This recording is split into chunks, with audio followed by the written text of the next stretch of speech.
There's a lot of optimism built into this market right now. If there's a bump in the road when you're priced for perfection, it can be pretty painful. Whether you're a glass half empty, glass half full sort of person, you may interpret that data a little bit differently. The labor market is still not completely out of the woods. We're looking at the one thing in the labor market that we want to be confident in is that wages are going to grow high enough that consumers can keep spending. We have to see all of the data that's going to come in 2025 and determine what we're going to see through the course of the year. This is Bloomberg Surveillance with Jonathan Farrell, Lisa Abramowitz, and Anne-Marie Hordern.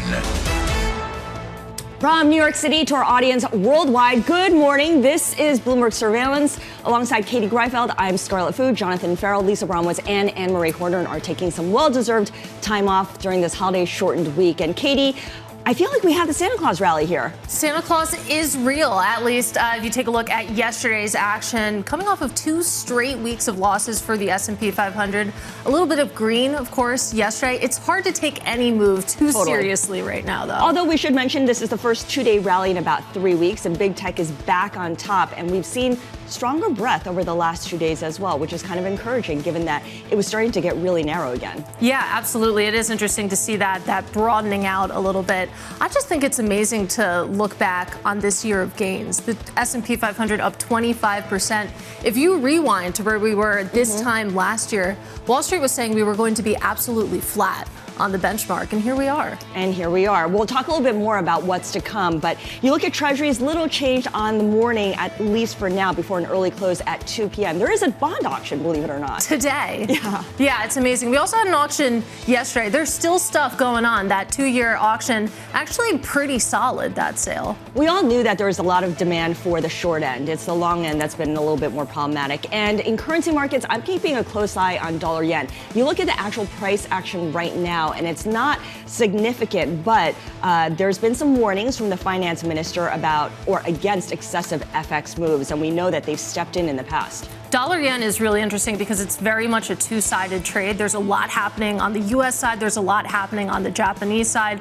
On the U.S. side, we know that the dollar has just been unstoppable. So really excited to get the 2025 outlook there. And New York crude making its way back towards $70 a barrel, up almost to 70 at $69.95. All right, coming up on Surveillance, we've got Margie Patel of Allspring Global Investments on the frothy stock market. Terry Haynes of Pangea Policy, with Biden set to decide on this fate of U.S. steel. And Jordan Rochester of Mizuho, who is expecting dollar strength in 2025. But let us begin this hour with stock futures incrementally higher right now after a fairly positive start to the holiday shortened trading week. This, of course, against a backdrop that Katie was just telling us, the S&P 500 set to close out back-to-back years of 20% plus gains. Let's bring in Margie Patel of Allspring Global Investments. She wrote that in 2025, I expect another decent equity year, although not with the total performance that we have seen this year. Admittedly, the market looks rather frothy. I'm pleased to say Margie joins us now. Margie, thanks so much for spending some time with us on this holiday shortened week. What are you seeing in terms of the frothiness? Where is it most prominent?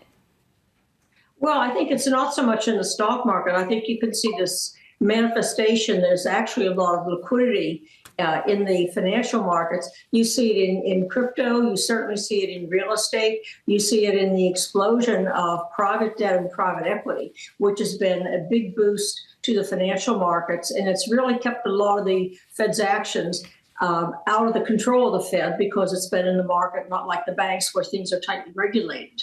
But as far as the stock market, I'd say it's reasonably priced for another decent year next year. Talk a little bit about the interplay between those private assets, whether it's private credit or private equity to a lesser extent, and what that means for money flowing into equities. Well, I think that the first thing is, if you think we had the Fed make the biggest increase in its history in short-term rates from basically 0 to 5% in 18 months, and yet we didn't have a recession as a result. That tells you that the money flows in the financial system really isn't under the bank's thumb and the Federal Reserve supervision the way it used to be. So you've seen a lot of companies that needed liquidity could actually go to these private markets and get at least terms, period, and also better terms than they could have gotten in the public market. And so I think that's why you could say, well, the PE is high, 19 times, something like that. But really, when you look at the profit growth under that and compare that to where treasury yields are, it looks rather reasonable to me. Well, Margie, one of the byproducts of the Fed raising short-term rates, as you mentioned, from 0 to 5%, is that cash looks great here. Yields are relatively high on money markets. Even still, you have $7 trillion sitting in cash right now. It feels like for the past couple years, people have been calling people moving off of the sidelines back more fully into risk markets. Do you see that actually happening when you take a look at all that money market action?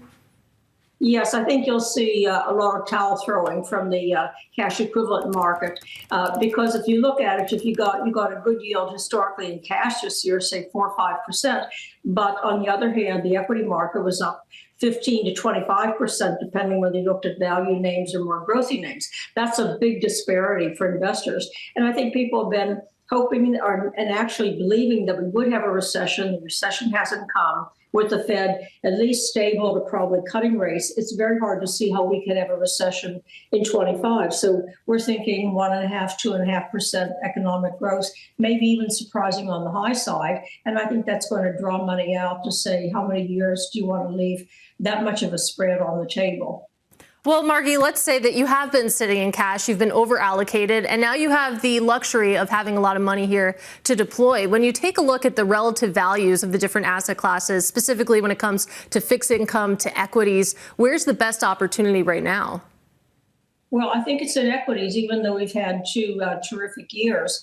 I think that if we have the economy growing, 2 plus or minus %, maybe on the high side, that should allow corporate profits to be up, say, 10 or 12%, just as they were up this year, about 13%, even though we had more modest economic growth. So that says if that's your target on likely return on equities, when you look at fixed income treasuries are, say, 4.5%. If you look at high yield, you're only looking at, say, 6.5% to 7.5%. And because we've had rallies in the fixed income market, those bonds are really trading at a very small discount from par, say around 98 cents on the dollar. So there's not a lot of capital appreciation in the fixed income world. By the same token, defaults have been very low. Mm-hmm. So you haven't been taking much risk when you dip down into below investment grade. So I think that still says the pendulum is over on the equity side where total returns should be higher. Okay, so within equities, do you go with what's been working all along, the defensives, in this case, Mag 7 big tech type names, or do you go and maybe start picking up some of the underperforming sectors in the market, whether it's materials companies or energy companies? Both those groups not moving more than 1% so far this year. Yes. Well, I think that you really have to stick with the companies that have proven to have profit growth. And a lot of that has been in the tech sector, some industrial sectors that have been tied to the big themes, electrification increases and data centers, I think are going to continue to do well. And even in actually energy, I think that gas-related names are going to continue to do surprisingly well because they'll benefit from the expansion in gas as used to increase our baseload power capacity. But I think a low-growing company, when we've had a decent market, is most likely going to stay low-growing. So it says you have to buy the quality, buy the higher-priced relative stocks because they probably will continue to have strong earnings in 2025. You know, I look at the VIX, and it spiked up to almost 28 on Wednesday after the Fed decision. Certainly, we saw equities sell off. We saw bonds sell off. It's come right back down, though, now just about above 16.5. Is the Fed going to be the source of volatility in 2025, or is it going to be the incoming White House? Well, the Fed has been pretty dependable as causing a lot of volatility in the marketplace by their actions that haven't really produced positive results. So my money is the less the Fed says, the more in the background they are, the better. As far as the new administration, there are lots of exciting ideas, lots of frothy talk about what might happen. And we'll have to see how practical and how quickly some of these ideas that look favorable to business can get through. I'd say the big positive is that there's no longer any talk about raising corporate income taxes, which would have been a real depressant on the market had that gone through. I think to have tax rates for corporations where they are even lower will be a positive factor for the stock market continuing to do better next year. Well, let's talk about the relationship between what we're talking about on the fiscal side and what that could mean for monetary policy. Torsten Slak over at Apollo put out a note of risks in 2025 yesterday, and it was nice because he actually put probabilities next to them. He assigned 40% odds that the Fed raises interest rates in 2025. You aren't seeing that being priced into the market at all, virtually, right now. Do you think that some of the things that we're talking about, tariffs, taxes, if those come to fruition, should we be talking about a potential rate raise next year? Well, I'm not so sure about the tariff situation, how soon they'd be imposed, what the immediate impact would be on price levels. But I think it is interesting to think historically. You've often seen a second wave of inflation after first wave looked like things were tamped down. And really, when you look at these other signs in the marketplaces, so there's plenty of liquidity, that says maybe inflation is going to be much harder for the Fed to bring down to its target level of 2%. So I think it's certainly, I'd say 40% sounds fine, that there is that possibility later in 25, the Fed could say, this isn't working, we need to raise rates, the economy's doing fine. So I think it's a possibility. But again, that would be if we had, I think, a pretty strong economy. The Fed's always very, very sensitive about looking at unemployment rates and the economy before they act. But a strong economy, I think that's likely. What does that spell for the back end of the Treasury curve? Scarlett and I were talking just a few minutes ago about how there's been plenty of demand for the short end. And of course, you can see that in money market funds. You can see that in the auctions. The long end of the curve has been a much hairier place to be. What's your expectation in 2025 in terms of duration volatility?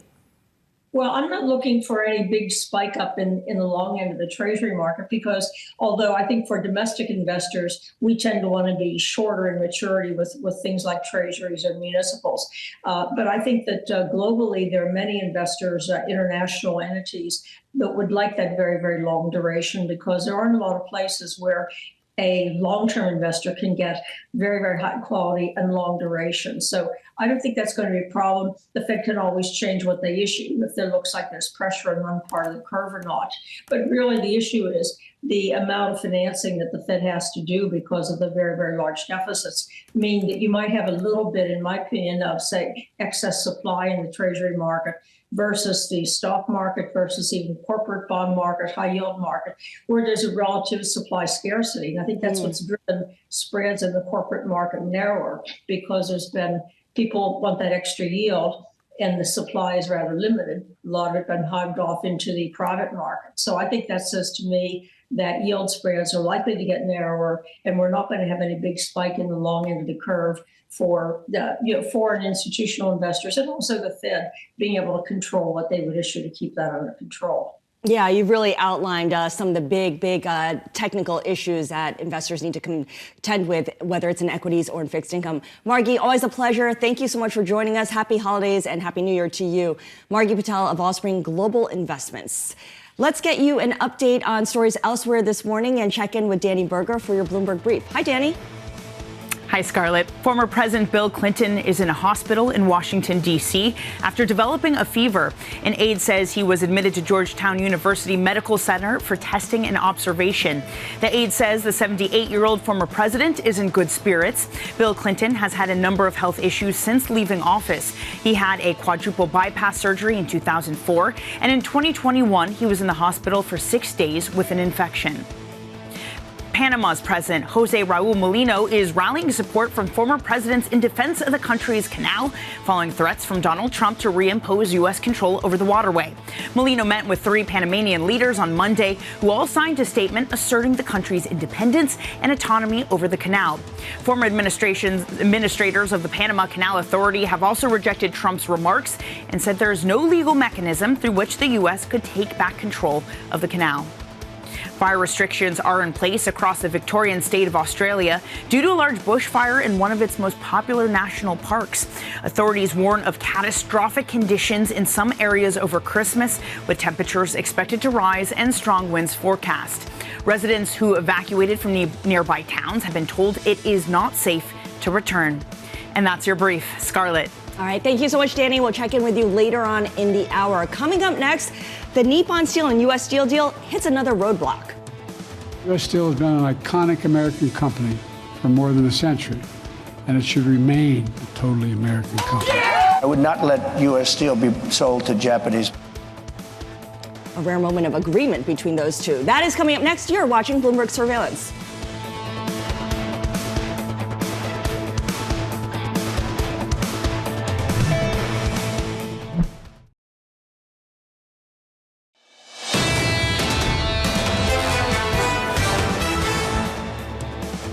Welcome back to Bloomberg Surveillance on this Christmas Eve. You take a look at these holiday markets, and we're a little bit higher in the pre-market on the S&P 500. Of course, we had a big rally to close out yesterday in low liquidity, I'll point out. But nevertheless, you can see the S&P 500 up about 0.1% pre-market. You go down the board, small moves overall. Dollar yen currently down about 0.1% on that currency pair. The bond market surprisingly well behaved at the moment. The 10-year Treasury yield just about unchanged this morning, but very high levels. You can see we're just below 460 there. And then you take a look at crude. A little bit of action, actually. New York crude, that is, up about 1% right now, knocking on the door of $70 a barrel. Meanwhile, under surveillance this morning, the Nippon Steel deal hits another deadlock. U.S. Steel has been an iconic American company for more than a century, and it should remain a totally American company. I would not let U.S. steel be sold to Japanese, by the way. I would stop it if it hasn't been completed by the time I'm president. So here's the latest. President Biden set to decide the fate of U.S. Steel, that deal after a U.S. National Security Panel deadlocked in its review of the sale to the company to Japan's Nippon Steel. Boy, it's been a long year. Biden has 15 days to decide. Let's discuss it all with Terry Haynes of Pangea Policy. He joins us now. So 15 days here. Is there any chance that President Biden does something other than kill this deal? Any chance? Sure. Given what they've said and the political orientation, I think it's unlikely. I want to point out what Biden is supposed to decide on. There's basically two criteria. One is that there's credible evidence that the company itself could take action against national security. And the other one is that there's no other laws that exist to deal with those potential problems. That's a very specific remit, and CFIUS is a group of not just staffers, but this is actually chaired by the Secretary of the Treasury, has a bunch of other cabinet organizations involved in it. So, this is kind of a very high level review. It's been reported, as you say, that the committee deadlocked. So the issues are difficult and kind of knotty, but what you get is a situation where what Biden has to decide upon is kind of the specific national security impacts and the specific impacts, in the company's behavior and the like, and also the effect on competition to some extent, competition and prices, since the one scenario is that the tie-up could actually limit competition in global steel, raise prices, make it more difficult for the United States. So, that's kind of the tops of the waves on this. And I would also point out, just to stop after this, is that what Trump said in that clip that you played is that he would stop it if it already hadn't been decided. So one thing he's saying there is that he has no intent to revisit this upon a decision.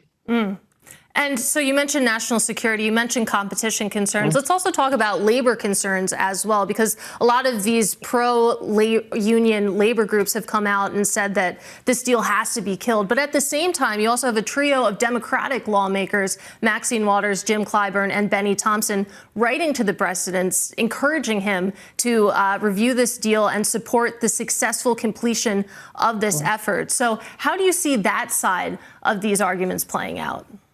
Well, in the union, the question really is for how politicians deal with the unions is whether you're going to support the leadership of the steel workers and the relevant unions, or whether you're going to support the rank and file. And that's been a huge split, and that was a huge split in the campaign and the election, by the way, where the leadership went one way and the rank and file went another. I can tell you just from being in Pittsburgh that there's there's a lot of support for the deal among the rank and file, and that's not just ginned up by the companies.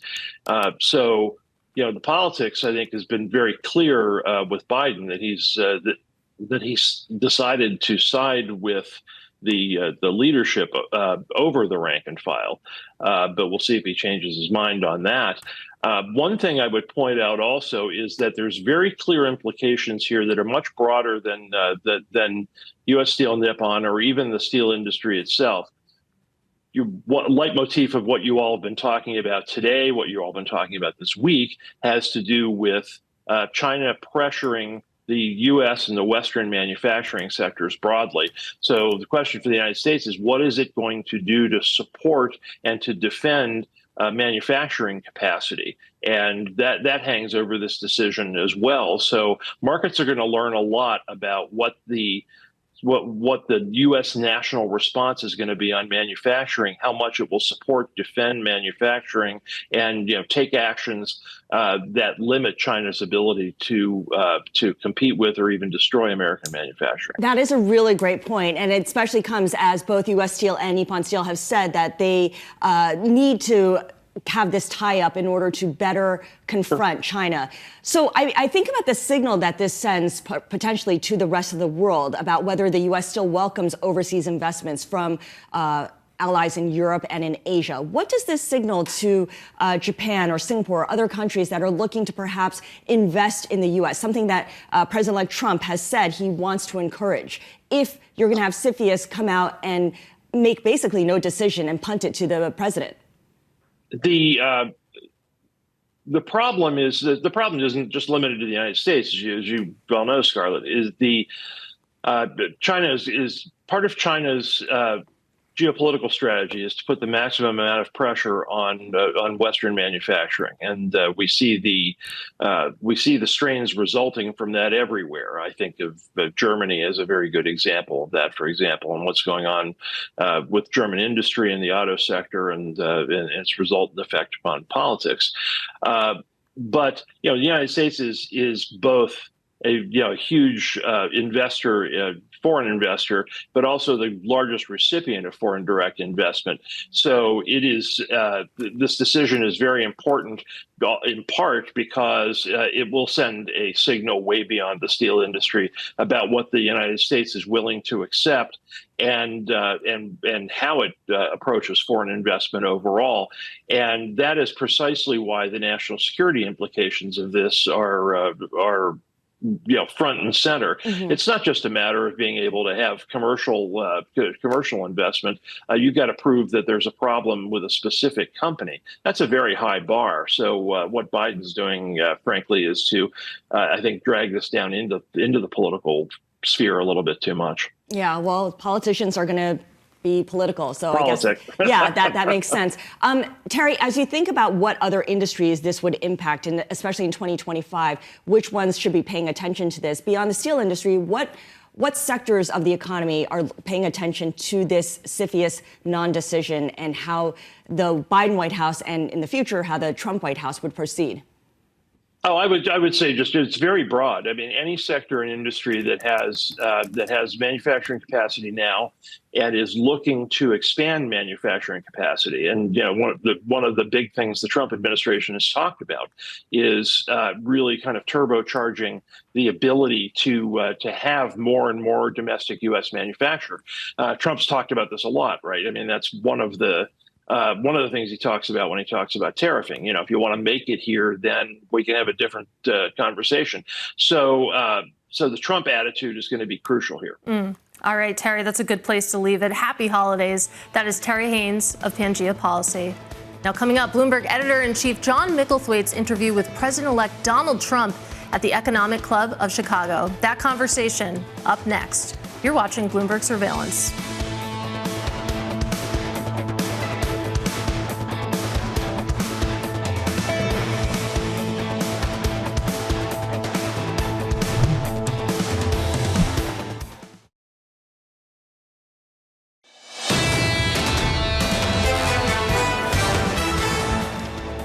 Good morning. This is Bloomberg Surveillance. Scarlett Fu and Katie Greifeld with you. Anne Marie, Jonathan and Lisa have the day off for Christmas Eve. Let's just get you caught up on where things stand right now. U.S. index futures have moved from positive to unchanged to slightly positive. So we're still looking at a positive open. Katie Greifeld, I feel like this is the Santa Claus rally coming into effect here. I feel like it's supposed to kick in right now. I think we talk about Santa Claus throughout the month of December, but classically, it's supposed to start, I think, Christmas, and it goes through January. But Santa Claus is real. We do have green on the screen. Big tech, of course, doing its part to boost these markets in the final days of this year. And thank you to Dan Curtis, our producer in London, who says the average move of a Santa Claus rally is about 1.4%. And we do see a rally 3/4 of the time. Treasuries, little change before the bond market closes early at 2 p.m. But before that, we get a 5-year auction at 11:30 a.m. The 2-year auction yesterday, Katie, what's the word? It was pretty solid. That is the word on the street from Bloomberg News, that you did see pretty fine demand in, again, the last days of 2024. Yeah, the 10-year yield, by the way, just under 4.6% at the highest since May. That is a 7-month high. Of course, the recent theme has been a steepening of the yield curve overall. And that doesn't look to be stopping. And dollar strength, a big, big theme in 2024, will likely be a big theme in 2025. The yen is really a currency to watch, with the finance minister basically hinting at intervention. Yeah, absolutely. And that leads nicely, because I feel like we have two big events for Japan's monetary outlook this week. Yeah, we have the BOJ governor speaking tomorrow on Wednesday, Christmas Day. And on Friday, there's a summary of opinions following last week's BOJ meeting, where they decided to not do anything because they'd rather see what happens in the U.S. With President-elect Donald Trump taking office and moving forward with some of his planned policies. We did hear from the finance minister saying that I'm deeply concerned about recent currency moves, including those driven by speculators, and that the government will take appropriate action against excessive FX moves. So reading between lines, that means that we're back on intervention watch, which I find interesting. You take a look at this Bloomberg News article, and several analysts point out that this low liquidity that we've been talking about, specifically when it comes to U.S. equity markets, if you intervene in low liquidity currency markets, actually, you could have a bigger effect there. Yeah, that's true. So maybe it's wise to do something in the waning days of 2024 during the Christmas break, when there's a lot of thin trading. Certainly, if you do it during U.S. hours, that would be the thinnest trading conditions, because most of the trading is done during European hours. That is the first story that we're focusing on. But the other story that is really interesting here is China considering $411 billion of special bonds. This is according to Reuters. It's going to sell a record 3 trillion yuan of special treasury bonds in 2025. That would be an increase from 1 trillion yuan in 2024. And Katie, I feel like the context here is really about China trying to boost its economy. Absolutely. And we've seen this drip feed of Chinese stimulus really over the course of 2024. This is interesting because we're talking about special sovereign bonds here. They're issued for specific purposes, and thus they're not counted towards the headline budget deficit, which is maybe good news overall, because that budget deficit, at least according to Reuters, China plans to set the headline budget deficit as 4% of GDP. Again, that's without this issuance. That is an increase from 3% of this year. So China putting a lot of firepower behind those stimulus plans, and the intent is clear here, Scarlett. The intent is clear, and that's why Chinese stocks jumped on the news. Chinese government bonds did extend their losses.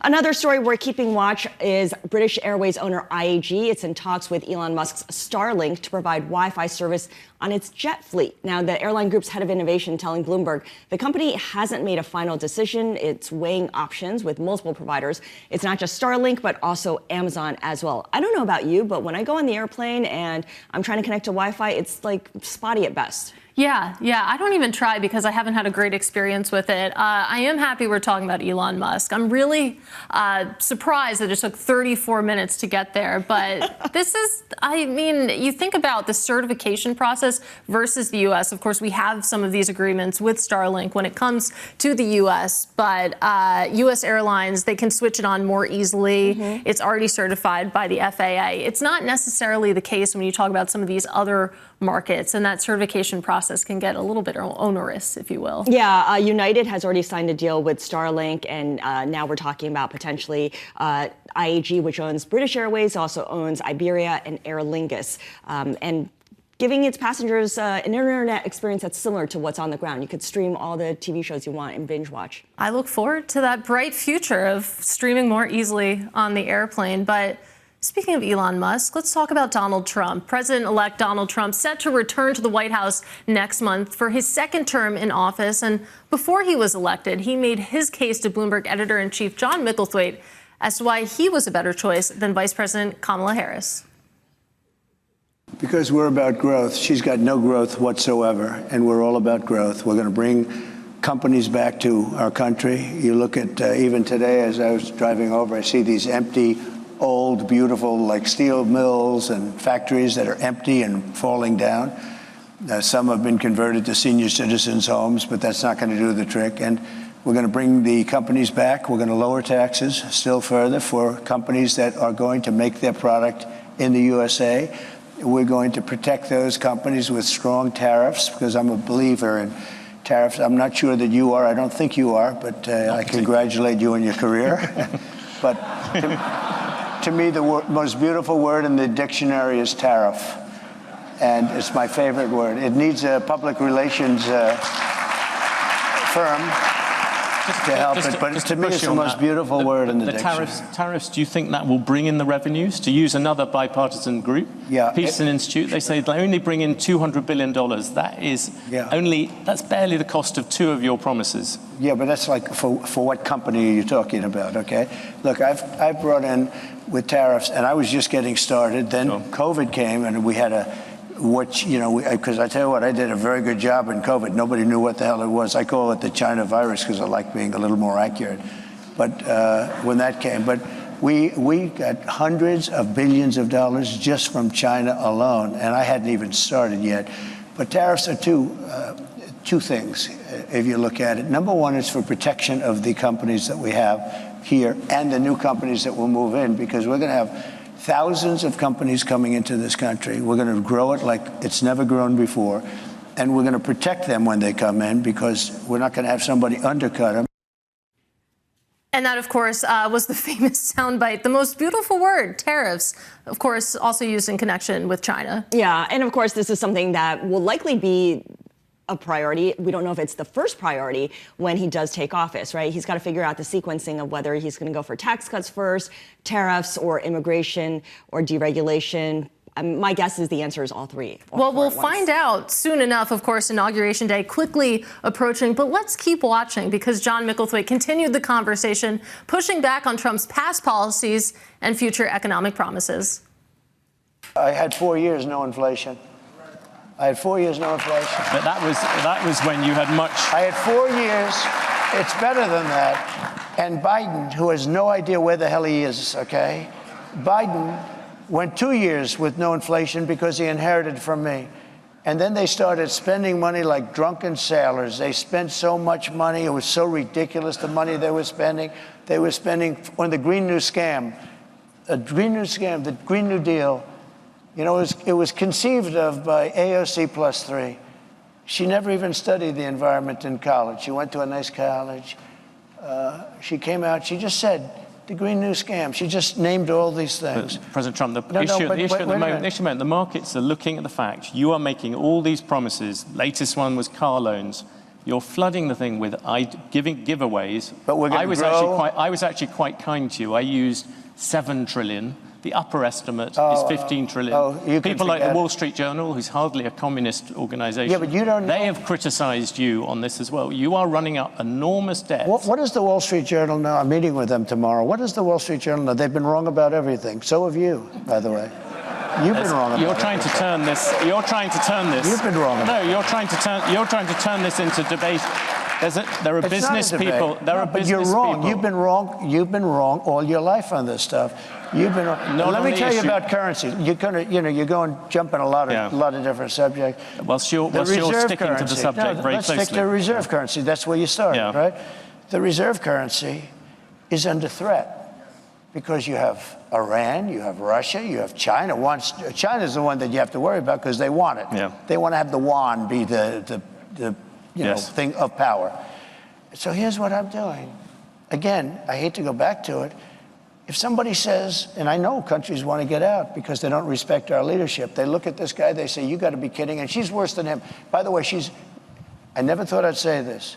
She is not as smart as Biden, if you can believe it. This is not what, we had 4 years of this this lunacy, and we can't have it anymore. We're not going to have a country left. Okay, currency, very important. Yes. And if you want to go to third world status, lose your reserve currency. We have to have that. We cannot lose it. If you'll go to third world status in this country, because you take a look at the way things are running. If a country tells me, sir, we like you very much, but we're going to no longer adhere to being in the reserve currency. We're not going to salute the dollar anymore. I'll say, that's okay. And you're going to pay a 100% tariff on everything you sell into the United States. And we love your product. I hope you sell a lot of it into the United States, but you're going to pay 100% tariff. He will then follow it up by saying, sir, it would be an honor to stay with the reserve currency. That will be like just playing. That's not even chess, that's checkers. And that was President-elect Donald Trump with Bloomberg editor-in-chief John Micklethwait back in October. A wide-ranging conversation, to say the least. But let's get you an update on stories elsewhere this morning. We'll do that with Danny Berger. Hey, Katie. Suspected United Health Group CEO shooter Luigi Mangione has pled not guilty. The 26-year-old was arraigned in Manhattan. He faced multiple counts of first and second degree murder, criminal possession of a weapon, and possession of a forged driver's license. His lawyer said that they will fight the state and federal charges and claims he is being treated like a, quote, human ping pong ball.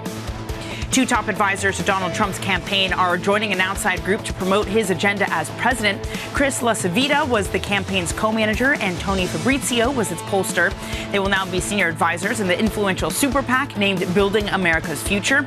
Last year, it gave $28.3 million that went towards ads against Vice President Kamala Harris. Now the group is airing ads to boost President-elect Trump's contentious defense secretary nominee, Pete Hegseth. The Nordstrom's family is joining forces with a Mexican retailer to take its namesake department store private. It's an all-cash transaction valued at about $6.25 billion, including debt.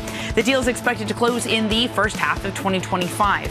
The founding family is hoping the century-old retail chain will be more successful without the scrutiny and demand of a public market. Shares of Nordstrom's have plunged 40% in the past 5 years. And that's your Bloomberg Brief. Katie. All right, Danny, thank you. And coming up next, momentum into 2025. The dollar has behind it as a tailwind the equity market. It's got carry. It's got momentum. Momentum is a factor that's becoming increasingly more important as we push into the new year. That's up next. You're watching Bloomberg Surveillance.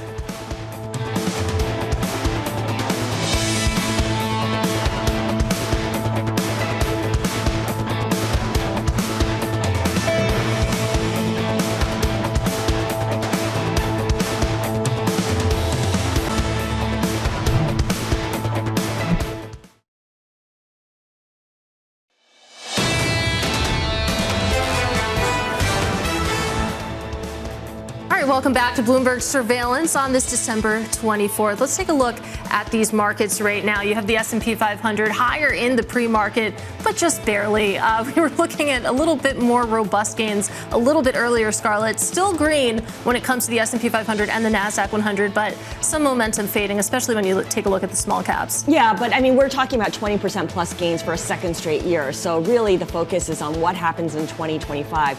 And as we were talking about earlier, unlike last year, there seems to be a lot more bullishness, which if you're a contrarian, makes you worry. Yeah, right. It's funny, though. After 2 years of underestimating this market, Wall Street strategists are predicting like a 6,600 handle on the S&P 500, which is gains of about 11.7% through Friday's close. Double-digit gains. Double-digit gains, but that's the average annual gain going back to 1928. So they're being measured. They're just batting for average here. Let's also talk about the bond market, though, because the bond market has been the epicenter of volatility this year. I wouldn't say it's the epicenter of volatility this morning, though. You can see the 2-year yield pretty much unchanged. I'm going to call that flat. Maybe a little bit of a sell-off materializing if you take a look out the curve. The 10-year Treasury yield up maybe 2 basis points. We're getting there. The 30-year yield up 2 basis points as well. We'll continue to keep an eye on that. But let's get to currencies. Currencies, a really interesting conversation. The dollar has just been unstoppable this year. You can see we're up about 0.1% on the dollar index right now. The Euro USD pair down a little bit right now, and also dollar yen just about flat at the moment. That, I think, is going to be one of the most important conversations next year. Where does the dollar go, Scarlett? Absolutely. And there's a lot of consensus around this idea that dollar strength will continue at least in the first half of the year before perhaps peaking by the middle of the year once the tariffs take effect or when they get announced. Whatever the case is, the timing is really the issue because we already know that it's the most beautiful word in the language, according to the president-elect, and he's going to move forward with it, and he's got the rest of the Republican establishment on his side. Well, to that point, under surveillance this morning, momentum into 2025. The dollar has behind it as a tailwind the equity market. It's got carry, it's got momentum, it's got essentially the terms of trade. It also has growth. So you can't think of a better mix. The one thing that's a little bit challenging right now is markets have been really focused on mean reversion. So positioning, short-term valuation models, those things have worked for the currencies all year. But what we're starting to see is momentum is a factor that's becoming increasingly more important as we push into the new year. So here's the latest. The dollar strengthening into the final full week of the year as FX traders weigh the outlook for U.S. monetary policy in 2025. Jordan Rochester of Mizuho, that is, writes that 2023 and 2024 have been years of mean reversion in rates and FX. And will Trump provide the catalyst for a macro breakout? We expect this market to price in maximum pain in Q1 to then fade into dollar strength in Q2. I'm pleased to say Jordan joins us now. I think that there's a lot to dig into there. I want to start with the fact that 2023 and 2024 have been mean reversion in your view, because, I mean, looking at the charts, to me, this just looks like plain strength. What will be the defining quality of 2025? Well, Katie, I think Merry Christmas to you as well. I think 2025 is going to be a big year about what Donald Trump does with the tariffs. The message we've been giving to clients is that for now, corporates have to hedge for that tariff risk. And we know on the 20th of January at the inauguration, Donald Trump is quite likely to do a list of executive orders. And for me, I'll be looking out to see what's on his list of day one policies. And you'll remember more than I, during the campaign trail, he probably promised to put too many day one policies. So how much he can achieve in the first day is difficult to see. But if I see an executive order saying a consultation into tariffs, an investigation of sorts, that's a big negative for the markets, especially if he targets it on certain countries that have been flying under the radar. The first initial ones, of course, Mexico, Canada, and China, but Europe and India have started to feature in Trump's comments recently. That, for me, Katie, is the big event risk of January. What tends to happen, though, in January is all the sort of market moves that we have in December get completely unwound. And it's one of my favorite seasonalities to play. Essentially, whatever the consensus is in December, do the opposite in January. Works pretty well. The hit ratio is quite high, around 60 to 70%. And the reason for that is a lot of people sit back down, they look at where positioning is, and they try to squeeze the market. And what Mark McCormick was just talking about in that little clip, momentum is on the dollar's side. The tariffs are keeping the dollar in vogue. But if I was looking at the past 2 years, the dollar has been mean reverting, and these are the levels usually that people take the other side. I think the tariffs mean that Mark's right. We should have the momentum to break out towards 101, maybe even parity in euro, especially if he goes for Europe in the first instance of tariffs. Well, I want to look to history here because you take a look at this quarter, we're up almost 7%. The last time we saw a quarter of this magnitude of dollar strength was the last quarter of 2016, of course, after Donald Trump was elected the first time. We then went on to 5 straight quarters of losses. Do you think that we could see something similar play out this time around, or are the circumstances too different? I know history often rhymes. It feels very similar to me to 2018, though, actually. When Powell got hawkish in 2018 in December, we had a 10% sell-off in the S&P 500, and he reversed his comments in January, a bit more softer on the hawkish side in January 2019. That's the template I think that we could be looking at, but the stock market's been more behaved with just a 3% drawdown. Compared to December 2018, it was actually more like 10. The 2016-2017 period was about Trump and the fiscal plans, not tariffs. This time round, we know that Trump has surrounded himself with loyalists from the MAGA camp. So I think the template's a bit flawed because in 2017, what we learned is Trump wasn't really ready for office. It took him ages to get cabinet appointments done, and the fiscal wasn't really announced until November, December of 2017. And meanwhile, in Europe, we had a big positive momentum story with Macron being elected in France and the ECB slowing down its QE purchases, allowing the curve to steepen. So you had a big proper reason for dollar weakness from fiscal being delayed and Europe strengthening from the politics and also from the ECB. I do think, though, Katie, from Q2 this year, if Europe does get tariffed by the US or comes under its radar, it could trigger the reform needed to get a positive momentum story in Europe. I'm hopeful that the Draghi plan gets implemented in some ways. I think there's a positive tail risk to bear in mind. It's obviously not the base case because in Europe, what we're very much used to is very sluggish reform. But if Donald Trump does go for Europe with the tariffs, they will have to respond, and it might lead to something of a plan. Yeah, and I want to pick up on that point because you mentioned earlier how euro-dollar might hit parity, and that's something that a lot of people have been looking at as the euro's consistently lost ground versus the dollar. Now with President-elect Trump squaring Europe in his sights, talking about tariffs on European goods if Europe doesn't buy more U.S. oil or U.S. natural gas. How are you thinking this plays out compared to what we saw back in 2018?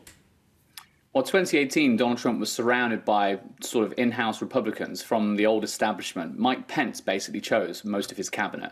So to get tariffs over the line in 2018 was a big task for Donald Trump. But if you go back to his 1980s interviews with Oprah, 1990s, he's talking about tariffs on Japanese cars. And so this is something I don't think he's going to go soft on. And he's surrounded himself with people who are largely going to say the words yes. So I think it's going to be different to 2018 because in 2018, Donald Trump started negotiations with both China and Europe. Europe was a bit of a charade because what they didn't do was a trade deal. They did a sort of memorandum of understanding to buy more LNG. While Europe did buy more LNG, half of European LNG comes from America. And the US LNG is currently at its maximum capacity for exports. The good news for Europe is that they can buy more LNG next year because we're getting roughly around 3.7 billion cubic feet per day. So it's going to be a significant increase on the sort of LNG export capacity of the US, but it's a big negative for Chair Powell at the FOMC. Take a look at Henry Hub natural gas prices. They are at the highs of the month and they're rising. What we could see is LNG exports significantly increase next year, and that could lead to higher inflation on energy services for US CPI. So again, it's another dollar story because it leads to higher inflation momentum in the Q1, Q2, and it also leads to Europe buying more US goods, which is negative for their trade balance. Right. It's a dollar positive story from both angles. All right, Jordan, we have to leave it there. Really appreciate you taking the time. That is Jordan Rochester of Mizuho. Now, we do want to bring you some news here. That is from American Airlines experiencing a technical issue with all flights. This is according to a post from the airlines on X. And the airline doesn't have an estimated time frame, but is trying to fix the issue in the, quote, shortest possible time, Scarlett. Not what you want to be hearing on December 24th. Yeah, I feel for the people who have to be at the airport this morning and are looking at this tweet or this post right now and contending with what might be a very long day. There's also, at least in the New York area, snow forecast as well. So it just adds to the mix. Yeah, 8 and 9 a.m., a 40% chance of snow. Anyway, coming up next, in the next hour, we are joined by Stuart Kaiser of Citi, Stu Leonard Jr. of Stu Leonard's, and RJ Gallo of Federated Hermes. Don't go anywhere. You're watching Bloomberg Surveillance.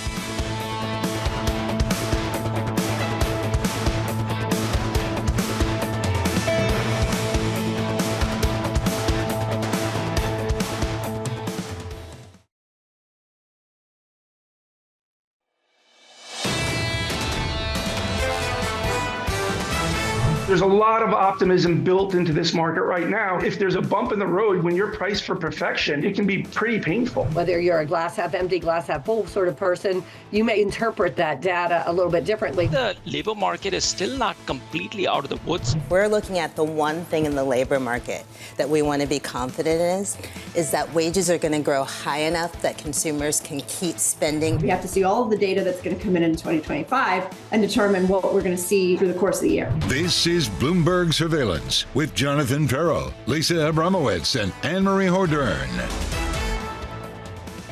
From New York City, for our audience worldwide, good morning. This is Bloomberg Surveillance. Alongside Scarlett Fu, I'm Katie Greifeld. John, Lisa, and Anne-Marie all off today, but it's just the two of us, Scarlett. We're holding down the fort. We're going to, keep things moving. You have futures not doing much of anything, but that's okay. There is drama nonetheless. We've got American Airlines having some technical issues, so our thoughts go out to people who have to catch a flight this morning.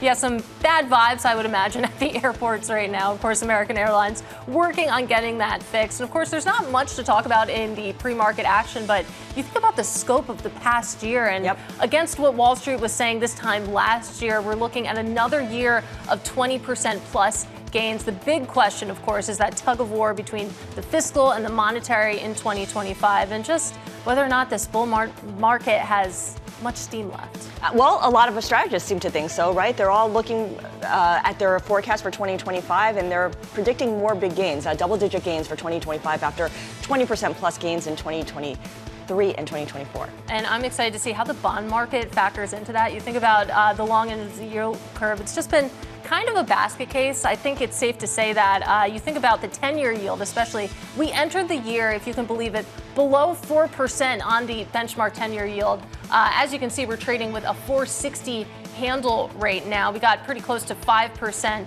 a couple months ago, and maybe that's in the offing as well. Yeah, a lot of people thinking 5% in 2025, maybe even 6% if you're T. Rowe Price. That would make things really interesting. Definitely would. I don't think exactly that the S&P 500 is priced for that, but we'll discuss all that and more with our great lineup coming up. We have Stuart Kaiser of Citi with stocks on track, as we've been saying, for a second straight year of 20% plus gains. We'll also be joined by Stu Leonard Jr. of Stu Leonard's on the cost of your holiday meal. A lot of interesting conversations to be had about the price of eggs, for example. And then, of course, RJ Gallo of Federated Hermes on his 2025 outlook for the Treasury market. And that's an important conversation, of course, as we watch the long end of the yield curve march higher and higher. But we begin this hour with stocks trading higher, on track for their second straight year of 20% plus gains. You're going to hear that stat a lot because we haven't seen that since the 90s or so. We have Stuart Kaiser of Citi writing, our preferred vehicles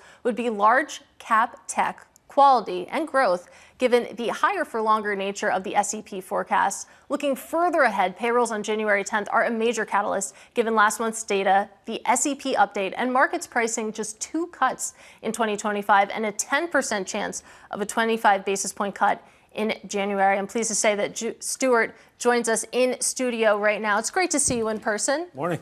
So I want to talk about higher for longer trades. We're back to talking about that after Powell's performance last week. Is that the right conversation to be having going into 2025? It's the right conversation if you believe the Fed. I think if you're worried about risk reward, then you're probably worried about, the unemployment rate kind of rising a little bit. So, the Fed kind of guided you towards the unemployment rate's going to flatten out. Inflation is stickier than we would like, but it's going to come down, and they're going to do a couple insurance cuts next year. That actually sounds a whole lot like the front half of 2024 when large cap tech and growth did really well. So I think that the Fed's prescription would be to be in those stocks. The risk to that, I think the market is kind of questioning a little bit this idea that the unemployment rate's going to be as friendly as that is. Well, you write in your notes that the SEP, of course, the dot plot as well, was equity positive at its core. And that stuck out to me because the market reaction was not positive. So walk us through that a little bit more, that fewer rate cuts in 2025, maybe actually good news for risk assets. Yeah, I think ultimately the market will come back to that view. I think what happened last week is the market was had coalesced around the idea that we had a strong growth environment. What the Fed did is it kind of sprinkled in or added in a little bit of additional CPI risk. And I think the market traded that negatively last year, was that the Fed seemed to be a little bit concerned about the pace, with which CPI was coming down. He also went into that print with a very, very strong, equity momentum, very, very long positioning and things of that nature. So I think what you really got is the core of the statement and the core of the SEP, et cetera, was positive, but you added on the new information was not super friendly, and that ran into strong positioning, and you kind of got a little bit of a pullback. Our view on rate cuts is pretty simple, is if you're pricing out cuts because growth is strong, that's good for equities. If you're pricing out growth because of inflation, fiscal, and deficit risks, that's going to be negative. So maybe the market interpreted that last week on the negative side of the ledger. Well, whatever the catalyst is for yields moving higher, if yields on the 10-year get to 5% or maybe even 6%, how do you expect that to impact equities? I think, yields getting to 5%, you could come up with a good reason why the 10-year yield could get to 5%. And that reason would likely be, tax cuts, deregulation, and a positive growth impulse. I mean, if you're talking a 6% handle, it's hard for me to see the 10-year getting to 6 for quote unquote good reasons. So again, I think if you go from 4.60 to 5% and that's coming from a good place, I think equity markets are fine with that. We're a little bit more concerned, as Katie mentioned earlier, with the really long end of the curve, because it's very hard to come up with a positive story why the 30-year yield would, let's say, get to 6%. So I think it's that bond term premium and it's the long end of the yield curve that I think is probably the bigger risk from a rates perspective. But again, I think it's the why that matters, and we're going to kind of stick to that at least for now. In terms of the market's move, it's been a fairly placid move up for 2024, at least in aggregate. Talk a little bit about volatility, because you point out that implied volatility has gone from cheap to rich in just 1 week. What was behind that, and what does that signal in terms of where we stand versus other asset classes? Yeah, look, I think U.S. equity markets, because of the rally, because of the relatively sanguine view on the Fed coming in, you had U.S. equity volatility come down substantially. When the Fed kind of surprised, to Katie's point, a little bit to the negative side, what you got is that impulse kind of reversed itself. We do think that's going to kind of calm down. It's very hard to keep U.S. equity implied volatility at elevated levels when realized vol is low and when the market's kind of rallying the way it is. I think the really interesting thing in volatility these days is the correlation between the volatilities is broken down. So there's just been a lot more kind of idiosyncratic risk out there, whether that's, policy headlines in Brazil, what's going on in Korea, what's going on in China, European elections, U.S. elections. So really what you're getting is volatility is kind of a little bit all over the place. And our sort of recommendation there is, if you're using volatility to hedge your portfolio, hedge at home. Don't try to get creative and say, oh, I'm going to hedge U.S. equity risk with some China volatility. No, that stuff just isn't working right now, and I think you just need to be pretty conservative about how you approach that at the moment.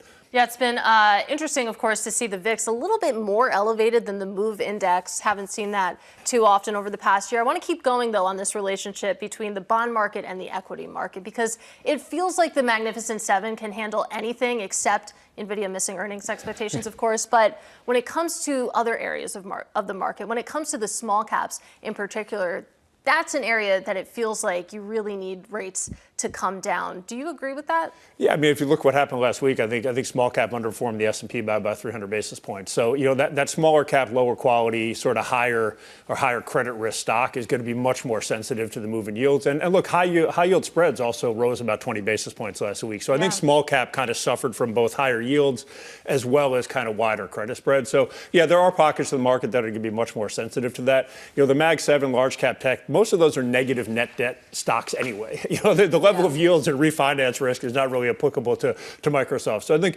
look, our view on small cap has been it's just a very tricky trade, really, for the last 6 months, because for that trade to work, you need a soft landing narrative to kind of play out. Higher for longer is a headwind because of higher yields. If the economy slows meaningfully, then that negative growth impulse is horrible for small cap. So small cap, you're really kind of threading a needle here. You need kind of a soft landing growth narrative and a broadening out of earnings. I'm glad you brought up that when it comes to the big tech stocks, the Magnificent Seven, that their net debt extremely low. And this isn't new, but it feels like that subverts the textbook explanation of you see higher yields and you see tech stocks, you see growth stocks kind of go out the window because of course, that longer duration debt. It just feels like this market, you can't really apply that old logic. Well, I think you can apply the logic. You just can't apply it to the Mag 7. I think your SMID tech stocks who have that longer duration, yes, I think the rates can really negatively impact them. If you're looking at large cap tech, these are negative net debt, huge free cash flow, paid dividends, buyback stock. So you're not really as reliant on that long-term earnings forecast as you used to be. I'd argue the duration of the Mag 7 is actually much shorter today than it was in the past. So they are a little bit less rate sensitive. If you go into that SMID area of the tech space, then yeah, I think there is still a lot of rate sensitivity there. How are you thinking about the strong dollar and what it means for U.S. companies and their ability to rely on overseas markets, especially with President-elect Trump intent on imposing tariffs on incoming goods in order for us to be able to sell more goods to those countries? Certainly, a strong U.S. dollar says one thing about our energy companies versus some of our consumer companies. Yeah, I mean, the strong dollar has been kind of a tricky one, because is the strong dollar strong because of U.S. exceptionalism, which I like, or is the strong dollar strong because of some of the tariff and other risks So, our view on the dollar is you generally need a pretty big move, and you need that move to be fairly sustainable for it to really start to get into U.S. equities. 7% move in 2024 is pretty sizable. Yeah, it is. And I think if you look at, if you broke down foreign versus domestic revenue stocks within the U.S., you have seen that trade actually perform, quite well since the election. So I'm not sure it's going to impact the S&P at the sort of top level, but if you get below the surface and you really kind of isolate the stocks that are either from a supply chain perspective or a revenue perspective more exposed to it, you are seeing that because you have seen a pretty big move. But that move has not been sort of large enough to disrupt kind of, I think, index level performance at this point. We've really seen healthcare companies come under pressure now because of policy concerns, specifically anyone with a pharmacy benefits manager kind of in the bullseye of President-elect Trump. How are you thinking about this sector? Because there was so much excitement about its ability to leverage technology going forward, and of course the fundamental growth story behind healthcare expenses. But that kind of changes now with the policy angle that a Health and Human Services Secretary, RFK Jr., would bring. Yeah, look, I agree. Coming into the election, our view is like banks is the clean trade. Both healthcare and energy are sort of much more nuanced from a sector perspective. And, I think the logic there and today is that, fine, if, let's say the Democrats win, you get broad-based, healthcare spending, that may be positive for parts of the sector, but they also, let's say, want to negotiate drug prices. And now you're seeing from a Trump election win that you also are getting some mixed signals here where, yes, he may be positive for M&A, maybe that's good for biotech, but maybe he's a headwind for the pharmacy benefit managers or kind of the larger cap healthcare sectors. So we're seeing a lot of people hide out in medical technology. To your point, that is still sort of an active theme. But the sector itself, I would say, is a little bit discombobulated. And we're seeing a very similar thing on the energy side of things. So I think those two sectors in particular, they're very complex sectors, and different, sort of GICS level 2 kind of industry groups are being impacted much, much differently by the election outcome. All right, Stuart, we have to leave it there. It's great to see you. Happy holidays Thank you, too. to you. That is Stuart Kaiser of Citi. Let's get you an update on stories elsewhere this morning. Here's your Bloomberg Brief with Danny Berger. Hey, Katie, bad news for those trying to get home for the holidays. American Airlines has grounded all flights nationwide. The company posting on X that they're experiencing a technical issue. In another post, the airline said it doesn't have an estimated time frame, but is trying to fix the issue in the, quote, shortest possible time. American Air shares down nearly 4% in the pre-market trade. Toyota reportedly plans to build a factory in Shanghai, mainly to produce luxury Lexus EVs for the Chinese market. Nikkei Asia reporting that Toyota will build its first independently operated plant in China to get more control of its businesses in the region. Toyota is planning to open the factory around 2027. And Bitcoin's momentum is losing steam heading into the final stretch of its record year. The cryptocurrency has dropped to just above $94,000. That's at its 50-day moving average, or about $14,000 below its all-time peak. Even still, Bitcoin has rallied 125% this year, easily exceeding returns from global equities. And that's your brief. Katie. Danny, thank you. Coming up next, the cost of your holiday dinner. About 85% of food pricing comes beyond the farm. So it's only 15% at farm level, according to the USDA dollar analysis. That's next. You're watching Bloomberg Surveillance.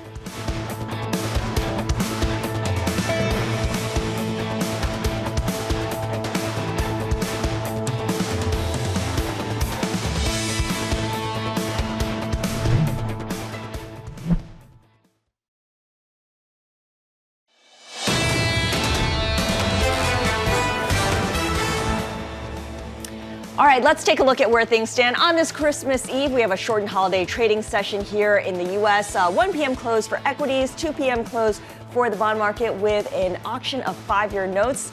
Right now, indications are we're looking at a slightly higher open. But you know what? I think about yesterday, and futures were indicated to open lower. And look at what happened in the end. Yeah, huge low liquidity rally led by big tech. We'll see if something similar plays out today. We know we've been seeing a lot of big moves in the chip names outside of just NVIDIA, too. Yeah, NVIDIA is still the tail that wags the dog. Nonetheless, euro dollar under pressure. That's been a consistent theme, right at 104 even. The 10-year yield inches higher, 4.6% even there. And Europe crude pairing some of its earlier gains, now just below $70 a barrel.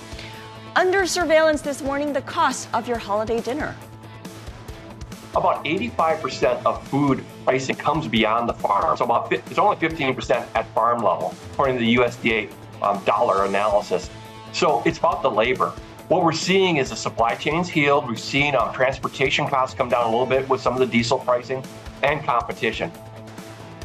And here's the latest. Shoppers are looking to find deals at the grocery store this holiday season. Stu Leonard Jr. of Stu Leonard's writing, inflation has cooled and your holiday meal costs about the same this year as last. Egg prices remain a sticking point due to avian flu, but overall, customers are not sacrificing quality or convenience as they shop.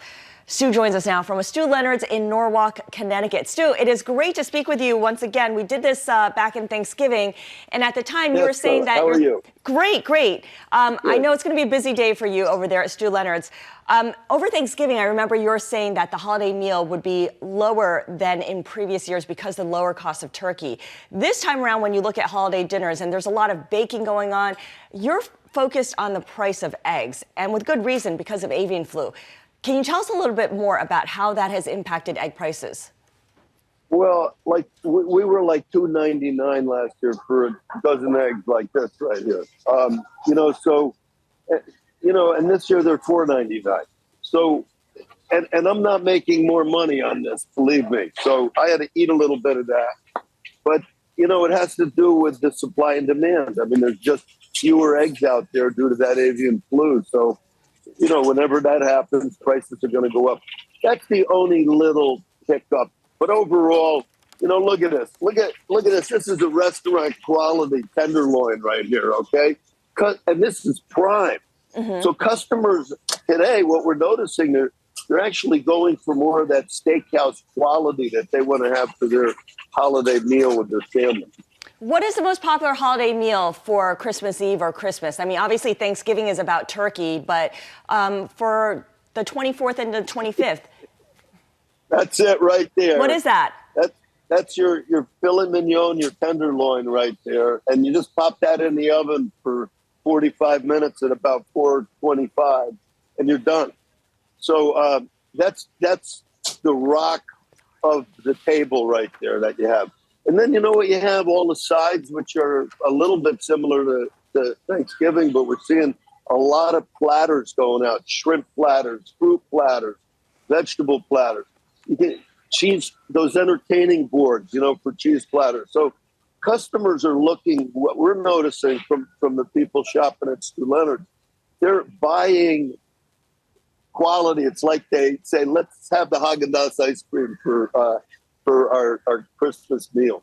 Well, I am specifically about the cheese platters. That sounds really good right now. But I actually want to go back to eggs, Stu, because when you see high prices in other types of foods, specifically in the proteins, you see consumers switch around. Maybe they'll buy more chicken when beef is too expensive and vice versa. But when it comes to eggs, when you see this inflation like you're seeing in prices, is there any substitute or do you just have to buy it? Well, that's a good question right there because what do you serve? If you're baking, it's a big baking. We see like our cream up, our butter's up, sugar's up. People are in there baking cookies and so forth. So there's really no substitute to an egg. But you know what? Look, if you look at the entire table right there, eggs are up a couple bucks for a dozen.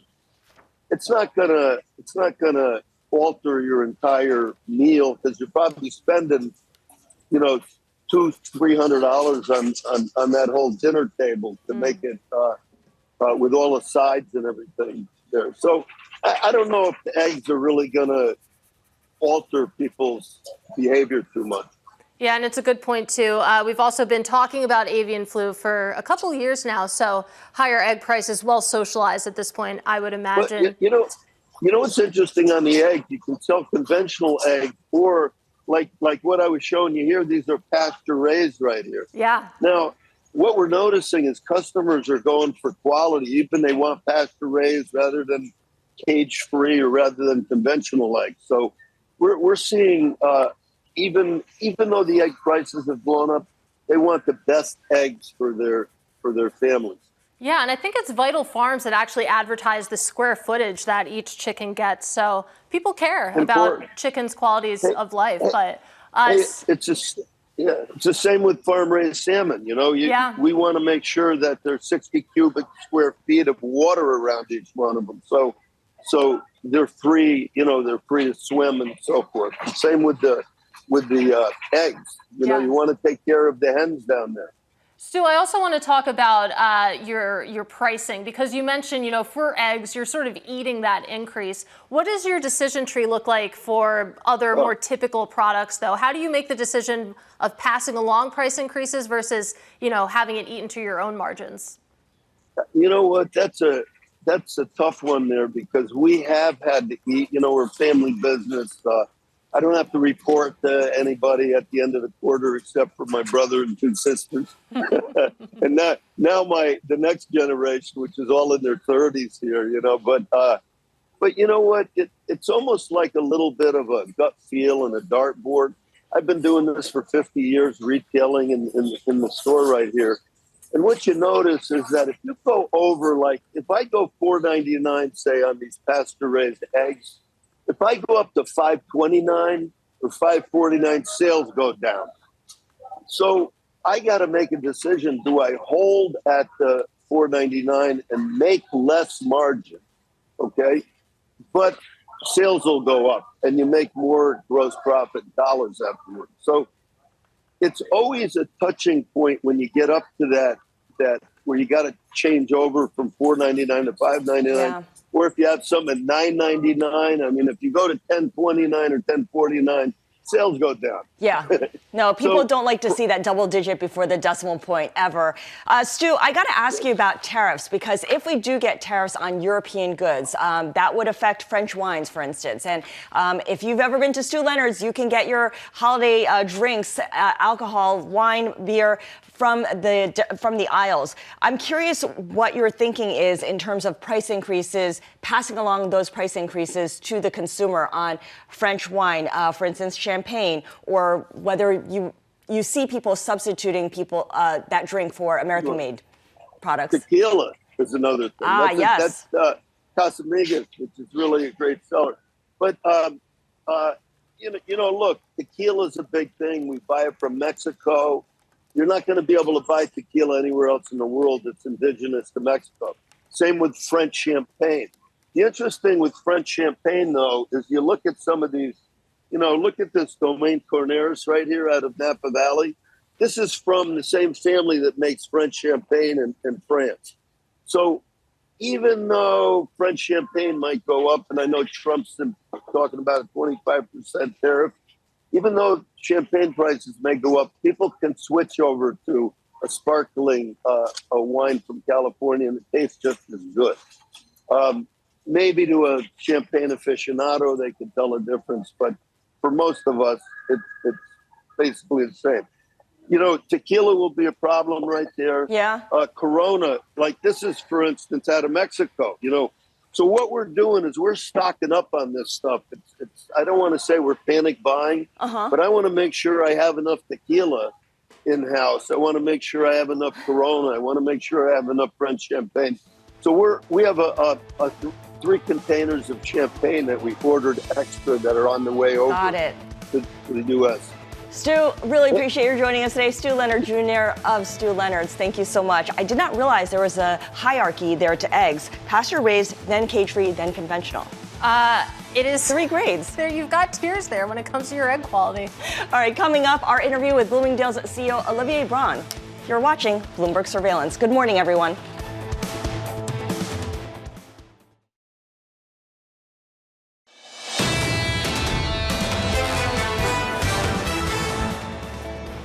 All right, welcome back to Bloomberg Surveillance on this Christmas Eve. We start, of course, with futures a little changed, but a little bit higher. If you take a look at the S&P 500 in pre-market trading, of course, it's going to be a short session today, and at least for right now, we see the arrows pointing up. You can see the S&P 500 up about 0.1% after a big rally yesterday that was led by tech, and that's the dynamic this morning as well. The Nasdaq 100 up about 0.2%. The Russell 2000, Scarlett, deciding what to do. We know that the small caps have been under pressure, to say the least. They have. In fact, yesterday was the first 2-day rally for the S&P 500 in about 3 weeks, and we know that the market has seen some better breadth, stronger breadth over the last 2 days, with over half of the index's members gaining. Let's see how much damage can be done or how much benefit can be done in a shortened trading session. Yeah, and we'll see if that rotation trade really gains more more momentum in 2025. But let's also take a look at the bond market as well. As we've been saying, of course, we do still have auctions on the schedule. We had a 2-year auction yesterday. That sale was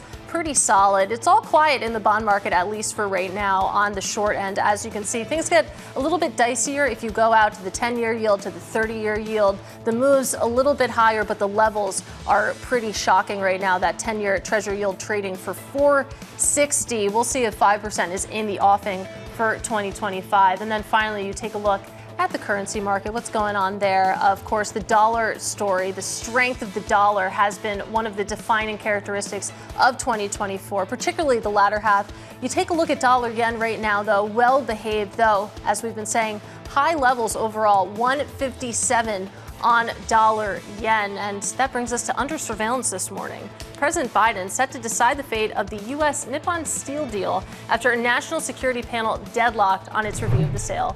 Biden has indicated he's opposed to the deal, has 15 days to announce a decision. We were talking about this with Terry Haynes just a little while ago, and we'll see what Biden does. He hasn't outright said that he's going to kill this deal, but indications point to maybe he will. Well, if he's consistent with what he's been saying for the last couple of months, he's going to kill this deal. And of course, we also know the incoming president has said he would block the deal, but this will all be resolved before January 20th, given that Biden has that 15-day window. We know that both companies, Nippon Steel and U.S. Steel, have said that they plan to challenge any refusal in court. So this story is not going to end anytime soon. And it's wild to think that this deal was announced December 2023. I know. We've been talking about this for a year. And of course, with if it does get killed by Biden and then it goes to court, they appeal it.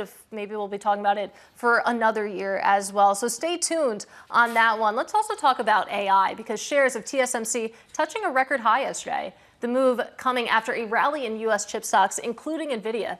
TSMC is on course to notch its best annual stock performance since 1999, with shares up 82% this year amid AI enthusiasm. And this is something that's developed just in the last couple weeks, couple months, Scarlett. You're seeing this AI trade broadening outside of just NVIDIA, still contained in the chip sector, I would say, but we're talking about TSMC. We're talking about Broadcom also seeing a lot of love recently. Yeah, absolutely. But TSMC seems to be the key here, because for NVIDIA to be able to meet the demand from all the hyperscalers, it really relies on TSMC to get a lot of that production done. TSMC, the biggest foundry chip maker in the world. And analysts do like TSMC because they say it's a way to play the AI theme without having to pick one specific winner or one specific technology. It's all at a fairly reasonable valuation. I'm going to read you the PE ratio for TSMC, the Taiwan shares, 27. Yeah. 27. NVIDIA is trading at 57 times earnings, I believe. So just gives you a sense of scale there. Some of these numbers, I mean, it just gets silly because, you know, in any other industry, 27 on your PE ratio would be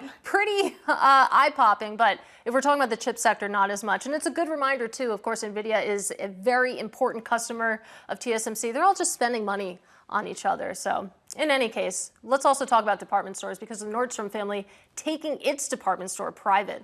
This news coming yesterday that the company is joining forces with the Mexican retailer in an all-cash transaction valued at about $6.25 billion. This deal expected to close in the first half of 2025. You think about the year-to-date performance of Nordstrom, you can see it's had a pretty good year, up 31%. A lot of that has been speculation about a deal, though. Over the past 4 years, Nordstrom shares down about 40% or so. Yeah, and a lot of Nordstrom's issues come down to the department store business model as a whole. We've seen Macy's struggle with this as well, where the real estate tends to catch the eye of a lot of activist investors. By taking this company private, they can fend off any potential challenges from activist investors. Also, Nordstrom has been really relying on Nordstrom Rack, the off-price retailer that I don't want to say outlet, but it's kind of like, you know, overflow from Nordstrom regular. And in general, that business, I always wonder whether it cannibalizes the main Nordstrom business to some extent, because if I know I can get brand name goods at Nordstrom Rack, why go to regular Nordstrom? That's a really good point, because the hope there, at least among the sell-side community, was that Nordstrom Rack would sort of offset some of the weakness you're seeing at Nordstrom proper. But to your point, maybe it's just actually taking away some of its share. Yeah, I mean, I know that I can get better deals there. I'm not even going to bother going to the main Nordstrom. I want to stay on the department store theme, though, because last month, Romaine Bostick and I sat down with the CEO, the fairly new CEO of Bloomingdale's, Olivier Braun, and we discussed the company's strategy moving forward in the U.S. Take a listen. The US market is actually the biggest and the most intense market for department stores, so it's very, very exciting for us.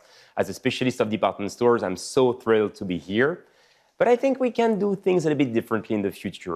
I think reinforcing the experience, reinforcing for brands and for customers, I think there's room for improvement for the future. This is what we're working on at Bloomingdale's, is a new strategy. And of course, you were in Europe and Asia as well, a lot of experience overseas.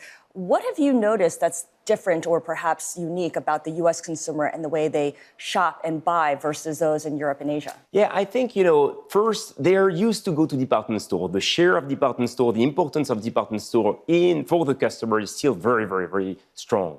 When you compare with Asia, when you compare to Europe, the penetration here is very strong. But I think, that the relationship with the department store and with retail overall is very transactional. And I think we have to bring back more about the storytelling from, our brand partners to the customer. This is all we're working on right now. And this is a perfect illustration of what we're talking about. Talk about how you do that. You use the word storytelling, and you hear that a lot, particularly in the fashion industry, right. The idea that, you need to give people a reason to spend however much money on that handbag or shoes or whatever, telling a story. So how do you do that in a concept and more importantly, in a day and age where people are much more transactional? They just want to buy what they want to buy and leave the store or buy it online and pick it up and go home. Mm-hmm. When you're buying a bag, you're not just buying a bag, and especially for luxury brands or for premium brands, you're buying a story. You're buying a social marker. You're buying something special that actually is more than just a product. And we have to make sure that actually through the service, through the store experience, we're bringing that to the customer. The second pillar for us is exactly about that. It's about events, about activations in the stores. It's actually, you're not only coming to the store to buy. You're coming to the store because you're going to meet people you like, because you're going to see something different. You're going to live an exciting experience. So this is exactly what we're working on right now. And we want to make it bigger and bigger to reinforce the attractiveness of Bloomingdale's. How transferable is that to other locations? I mean, this is your flagship location, so of course you go all out for it. But when you go to a store in Texas or California or somewhere else, can you replicate this? Yeah, that's a very good question, Ramin. Because I think it's all about being Bloomingdale's and being a chain is actually, it's not only about the flagship. It's actually, we want to be, as Bloomingdale's, the local leader, the local destination. So we have to cascade that to every single store, to every single customer, and the teams are working on it. Of course, it's a little bit different. It has to be relevant locally, but we're doing that in every store. Given your background in Europe and in Asia, are there plans for any sort of international expansion for Bloomingdale's? I don't think so. We already have a partner in the Middle East who is performing really well. So Bloomingdale's in Middle East is actually a strong platform, but for now it's not a priority because we think that actually we have a lot of opportunities in our domestic market. And we think that we can have actually strong growth in the future in the US, in our domestic market. Building a new platform in a new region is actually very, very challenging. I had a chance to experience that in the past. And honestly, starting from scratch, when you already have mature models and mature department store brand in these regions, is actually very challenging. What about the mix between your amount of sales that you're getting from your brick and mortar locations and the amount of sales that you're getting from digital online sales? So right now, we're pretty much in line with actually our peers and competitors right now. So I think the market is around 30%, a third of the sales. But actually what we observe for the last few years is actually this fantastic growth of online.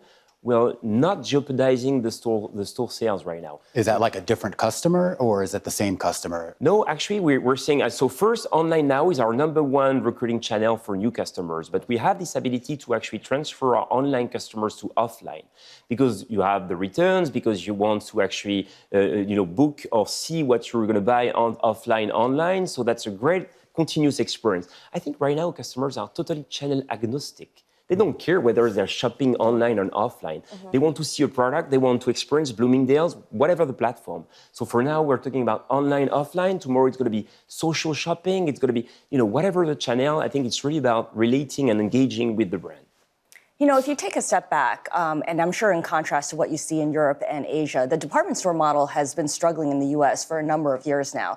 What do you think is behind that? Why is the department store model not doing as well in the U.S. as it could be, say, in Asia or Europe? Yeah, I think, first, the models in Asia and Europe right now are really flagship focused.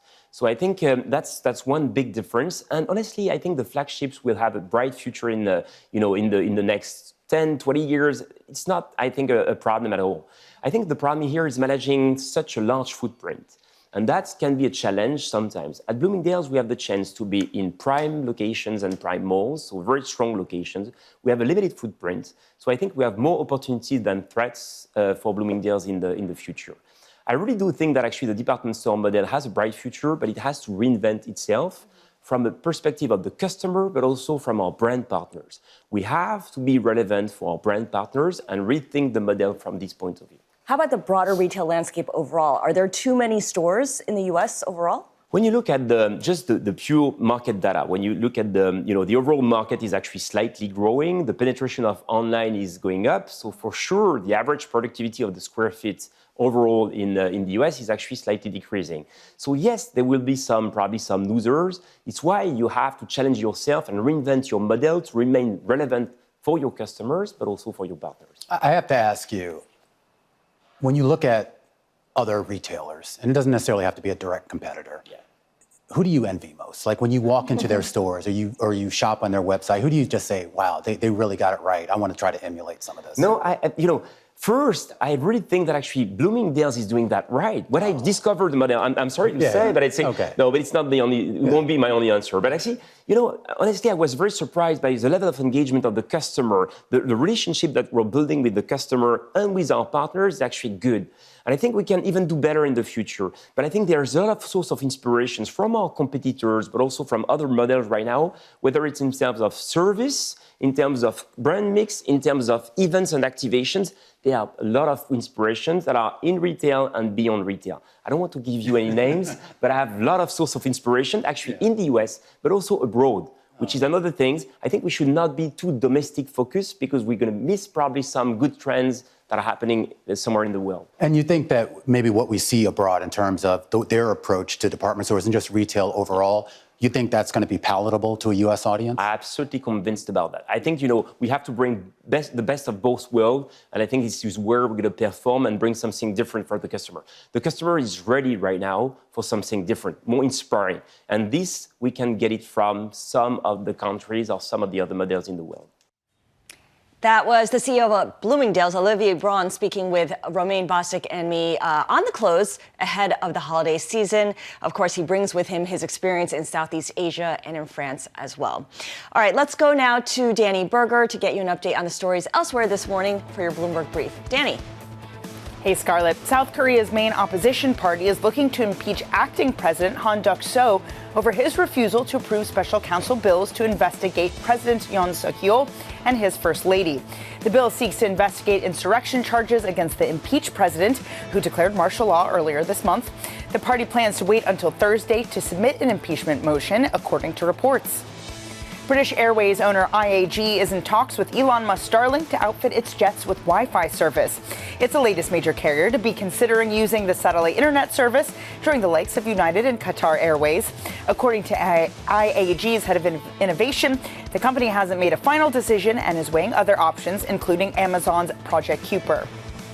Semiconductors have been the gift that keeps giving for equity traders, and now that can be taken quite literally. Dutch chipmaker ASML is selling Lego replica, as you can see there, of its signature chip-making product. But there's a catch. It's only available to ASML employees. Engineers on social media are calling on the company to make the sets more widely available, but the company hasn't budged on its stance. The replicas will set employees back $216 each. And that's your brief, Scarlett. Thank you so much, Danny. We're both gawking at that Lego set. I feel like you can go on Temu and get a Chinese version of it for a lot cheaper. If it's only available to employees, I thought they were getting it for free, but $216. That's a good point. I don't know. Maybe I'm being greedy. Who knows? It does cost money to make that, so there you go. That's true. All right, coming up next on Bloomberg Surveillance, pricing in a less dovish Fed. The way the economy's been going, you should see a moderation in growth. You should see a moderation in employment. You should see a moderation in inflation. The market is very, very efficiently priced in for a very benign policy path. What it all means for the bond market. Coming up, that's next. You're watching Bloomberg Surveillance.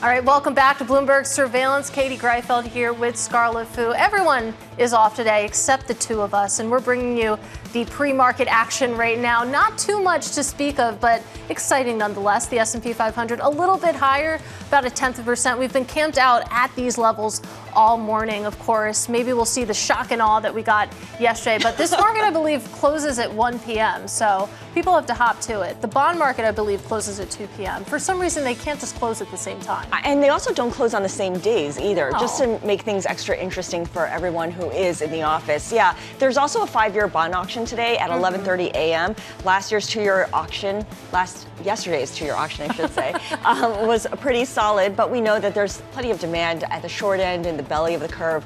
Less knowing is what happens at the long end of the yield curve. I was going to badge out of this building at 9:05, but I'm going to sign back on to see the results of that 5-year 11:30 a.m. You do that. Auction. You take a look, though, at where we are on the Treasury curve, and a little bit better behaved when it comes to the short end. You go out the curve, though, you're looking at the 10-year yield here. The levels, just amazing. 460. It has been a roller coaster year, and we'll see, of course, how we close. But we entered 2024 below 4%, so just an incredible ride. You take a look at Euro USD, not too much action there. We're trading at 104. New York crude just below $70 a barrel, up about 0.8%. Now under surveillance this morning, pricing in a less dovish Fed. The way the economy has been going, you should see a moderation in growth. You should see a moderation in employment. You should see a moderation in inflation. And under the circumstances, the Fed might be able to deliver 4 cuts. But as a rate strategist, my bias is that they deliver less cuts. So the market is very, very efficiently priced in for a very benign policy path. But if they do deliver 4 cuts and aligned with our economists' call, then the 2-year could end the year next year around 3.5%. So here's the latest. Treasury yields grinding higher as traders price in fewer Fed rate cuts next year, and concerns mount about the U.S. fiscal trajectory. RJ Gallo of Federated Hermes writes, with the marketable Treasury debt to GDP nearing 100%, the highest since the aftermath of World War II, a much wider deficit could awaken the bond vigilantes. RJ joins us now, and I thought the bond vigilantes all retired. So are we talking about a new generation here? Well, it's not that hard for current market professionals to read the history in case they didn't live it. So I do think ultimately, as 2022 very clearly illustrated, inflation still matters a lot to bond investors. And when the Fed had to raise rates drastically in that year, driving double-digit losses, we had a little whiff of bond vigilantism. It didn't last. The reason it didn't last is because ultimately the Fed started to ease, and there was hope that the economy would hit a soft landing. In fact, we're there. The reason that bond vigilantism is a risk going forward, however, is because we've been through now well over a decade where neither party is that focused on fiscal prudence, and the consequences of that, debt to GDP of nearly 100%, you don't have to go back that far to when it was 50. It was during my career. It's more than doubled. That's why I think now we're getting to a point where, is there a breaking point? Is there a point where credit risk and market access via auctions start to become a risk to the level of Treasury yields in the United States? And that's where we might go if we get to the point where we just keep cutting taxes, don't properly cut spending in any offsetting manner, and the deficit just keeps growing and debt to GDP keeps rising. Well, great context there, RJ. But with all of that being said, and I hear what you're saying, that we saw shades of vigilantism a couple months ago that wasn't sustainable. And it feels like maybe one of the reasons that it wasn't sustained because you had this buy the dip impulse come back into the market. And even with all of these potential headwinds that we're talking about in 2025, if we got back to 5% on the 10-year Treasury yield, to some people, to some investors, that's just irresistible. It's a great point. I think, speaking of irresistible, so it felt for a while there after the 10-year had sold off drastically that we were shaping up for maybe a pretty strong run of solid mid-single-digit total returns in fixed income. We really didn't get that. This year, the aggregate index is up about 1%. You've had price loss offsetting much of your yield. Going forward, there's something about the allure of big round numbers, a 4% or a 5% 10-year. And I think it's undeniable, as you just mentioned, Katie. But I think ultimately the proof is in the pudding. Do you get the total return to justify that additional investment? I want to note that I think what's important right now is that you do have yield in your fixed income portfolio. For a while, income had all but disappeared when the 10-year Treasury yield below 1%. That's no longer true. The point I think is important to understand is that the risk of your fixed income investment at the long end of the curve is higher now because of our fiscal situation and the inflation volatility that we are experiencing. If that's the case, the risk premium should be higher. The yield curve will probably continue to steepen. That's one thing that's worked really well, despite low single-digit total returns on the ag or the universal index. The steepening of the yield curve has been a key variable that we've been able to play in our portfolios, and it's allowed us to generate excess return in a low return environment. Yeah, that's a really important point. I want to go back to bond vigilantes for a moment here and this idea of this new generation of bond vigilantes. Who are they? I mean, if you break it down, what kind of investors are most likely to want to make their voice heard about the growing debt levels here? Are we talking pension funds, hedge funds, traders, short-term traders, central banks?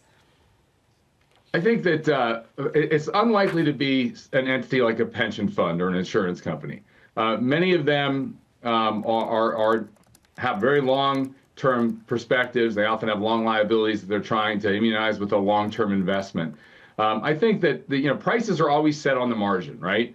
So the marginal trader, if it's fast money hedge fund-like, if it's active bond total return managers like ourselves, managing mutual funds, whether it be an active ETF or an active open-end fund, we're in the business not to generate yield.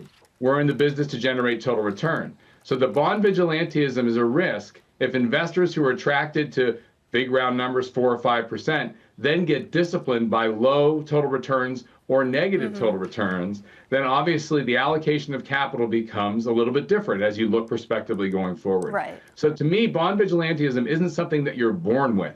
It's an experience that if you make an investment and then you experience your wealth declining because of that investment, you'll think twice about the proper valuation to attract the incremental investment going forward. All right, RJ, that's a great place to leave it. Appreciate your time. That is RJ Gallo of Federated Hermes. We do want to bring you just some breaking news here on the American Airlines situation. According to the FAA, the nationwide ground stop canceled. You can see American Airlines going green in the pre-market.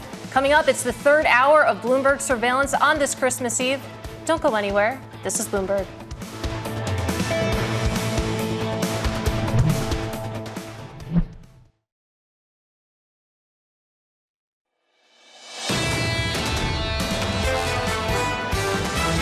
There's a lot of optimism built into this market right now. If there's a bump in the road when you're priced for perfection, it can be pretty painful. Whether you're a glass half empty, glass half full sort of person, you may interpret that data a little bit differently. The labor market is still not completely out of the woods. We're looking at the one thing in the labor market that we want to be confident in is that wages are going to grow high enough that consumers can keep spending. We have to see all of the data that's going to come in 2025 and determine what we're going to see through the course of the year. This is Bloomberg Surveillance with Jonathan Ferro, Lisa Abramowitz, and Anne-Marie Hordern.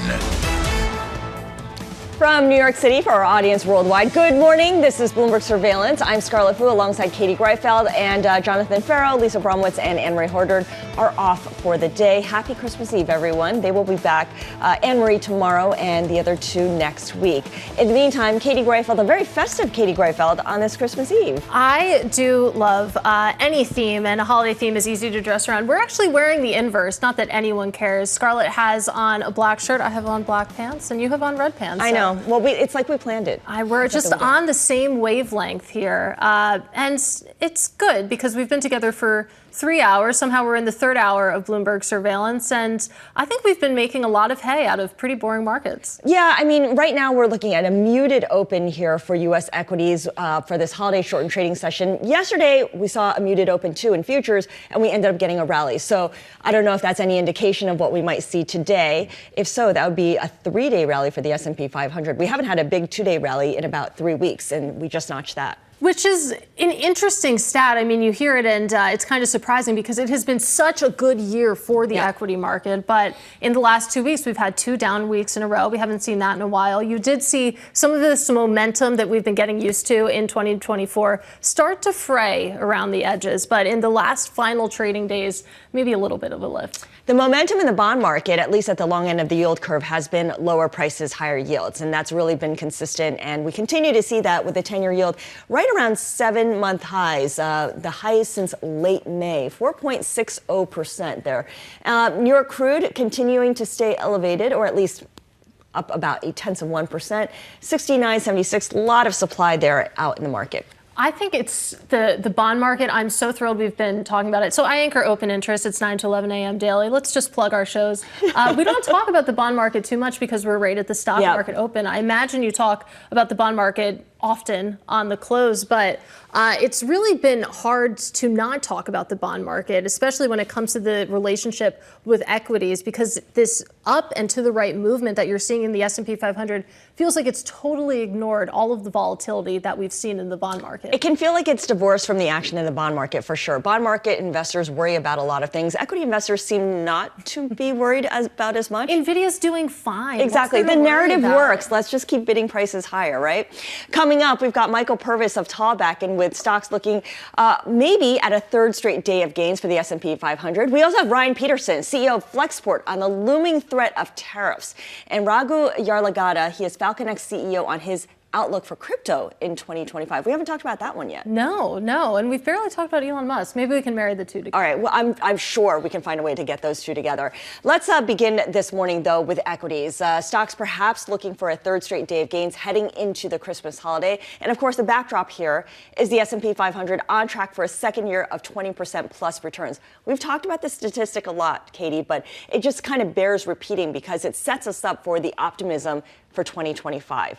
Michael Purvis of Tallbacken is looking for the S&P to rally another 13% and hit 6,500 in 2025. And Michael joins us now. So, Michael, a lot of folks looking at around 6,500 for the S&P 500. But what you found really interesting, at least in the last couple of days, is what the Fed signaled. And part of what they signaled was this idea that they're comfortable with higher for longer, and they think the economy is comfortable with it as well. Yeah, I thought one of the most interesting things to come out of the FOMC last week was that the GDP and unemployment estimates per their forecast really didn't change, but their estimates of interest rates, and particularly real interest rates over the next 3 years, did change materially higher. And the thing I've been arguing for the last couple of years is that we're going through a nominal regime shift to a higher nominal GDP condition.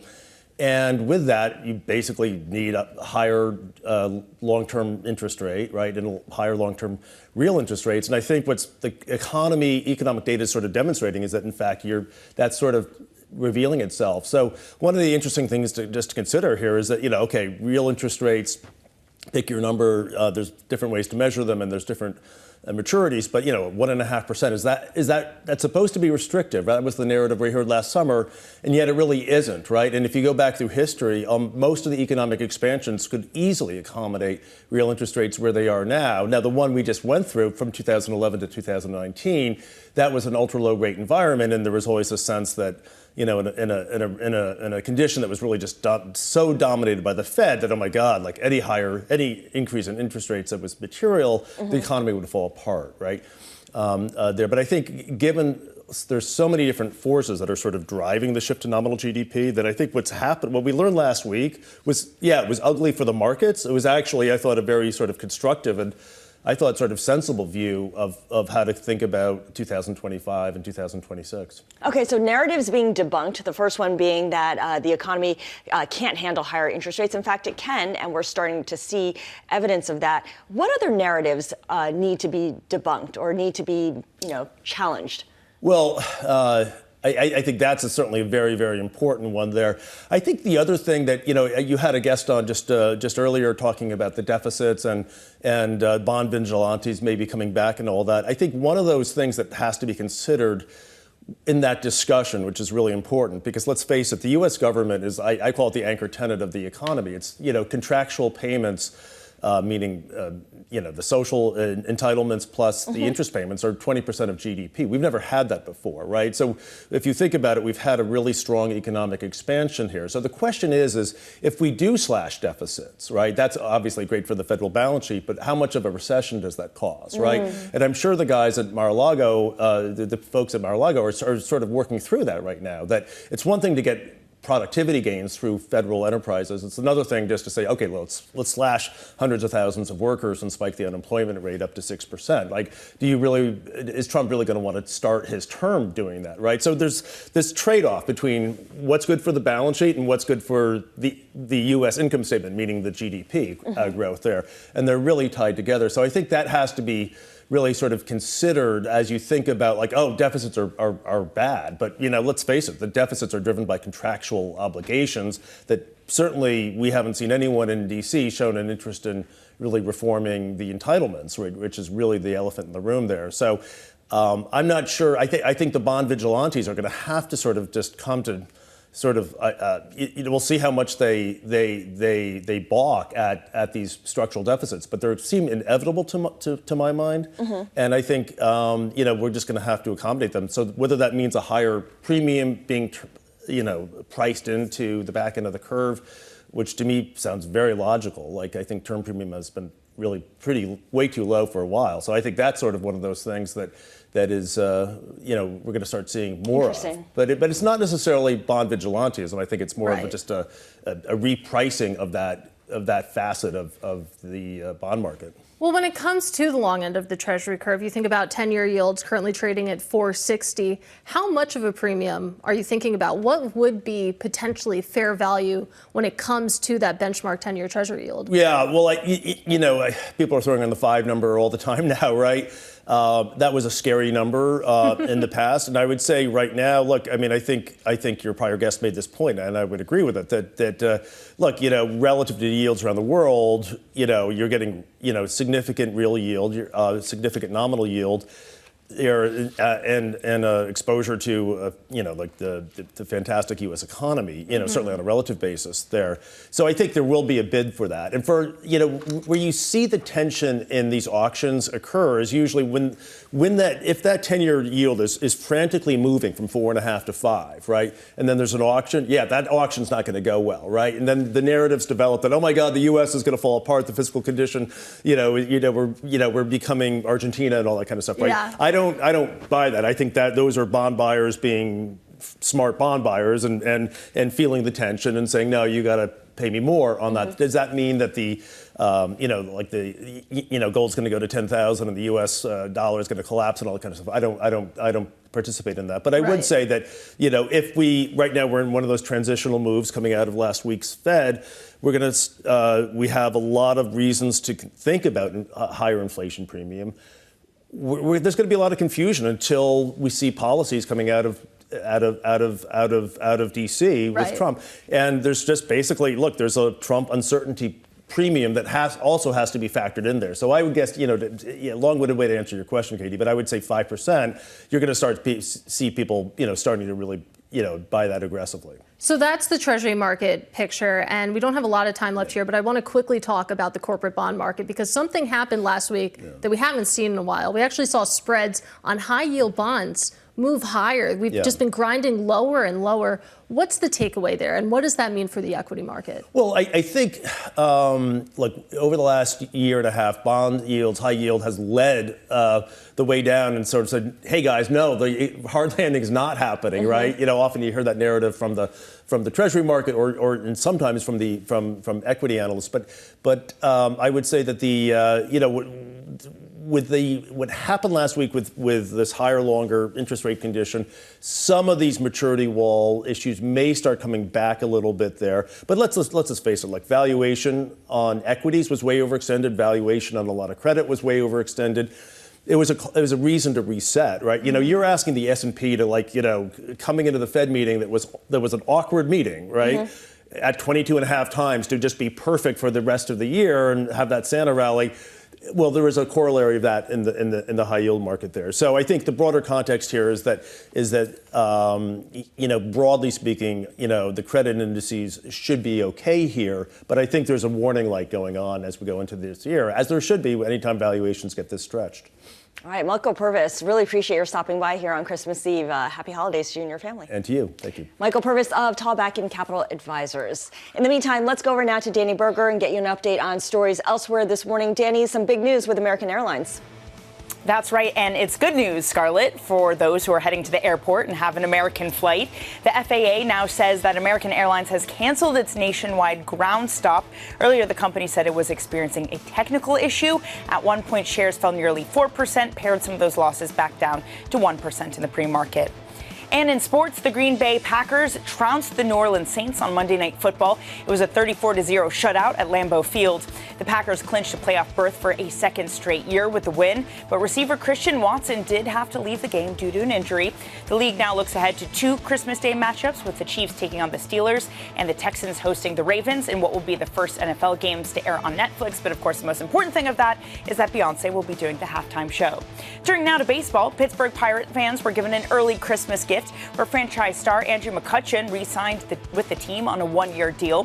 The 38-year-old former MVP rejoins the Buccos on a $5 million contract after hitting 20 homers and 50 RBIs last season. When he takes the field next year, it'll mark 20 years since the franchise first drafted him in 2005. And that's your brief, Scarlett. All right, thank you so much, Danny Berger. Coming up next, we've got Flexport CEO Ryan Peterson on how global supply chains are bracing for an uncertain 2025. This is Surveillance. Good morning.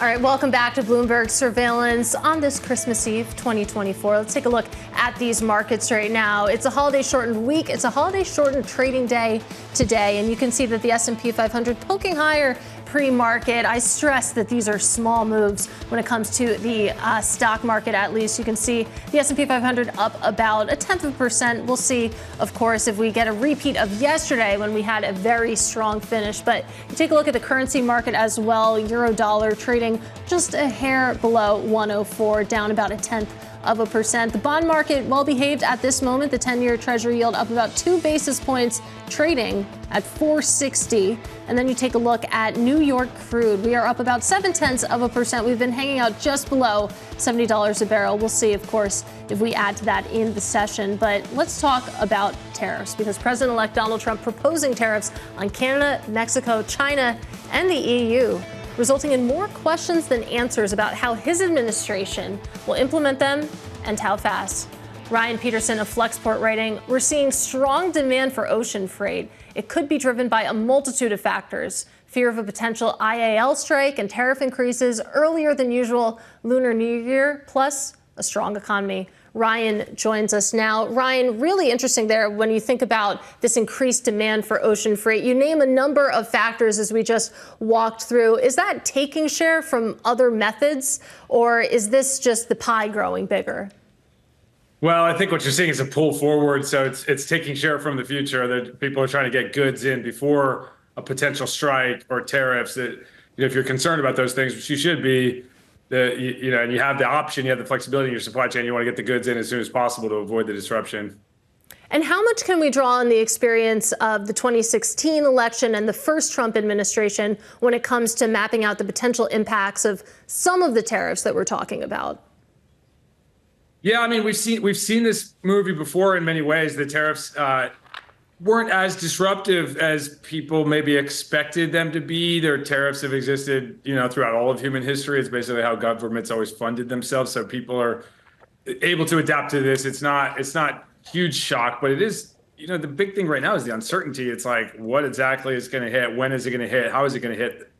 So, for example, just this week, the president of Mexico actually imposed large tariffs against imports from China. And to everyone's surprise, those actually affected Mexican fulfillment centers. So these are e-commerce warehouses who are not shipping into Mexico, but import to Mexico in order to re-export those goods to consumers in the U.S. That's a huge way that U.S. e-commerce is done, is actually out of fulfillment centers in Mexico.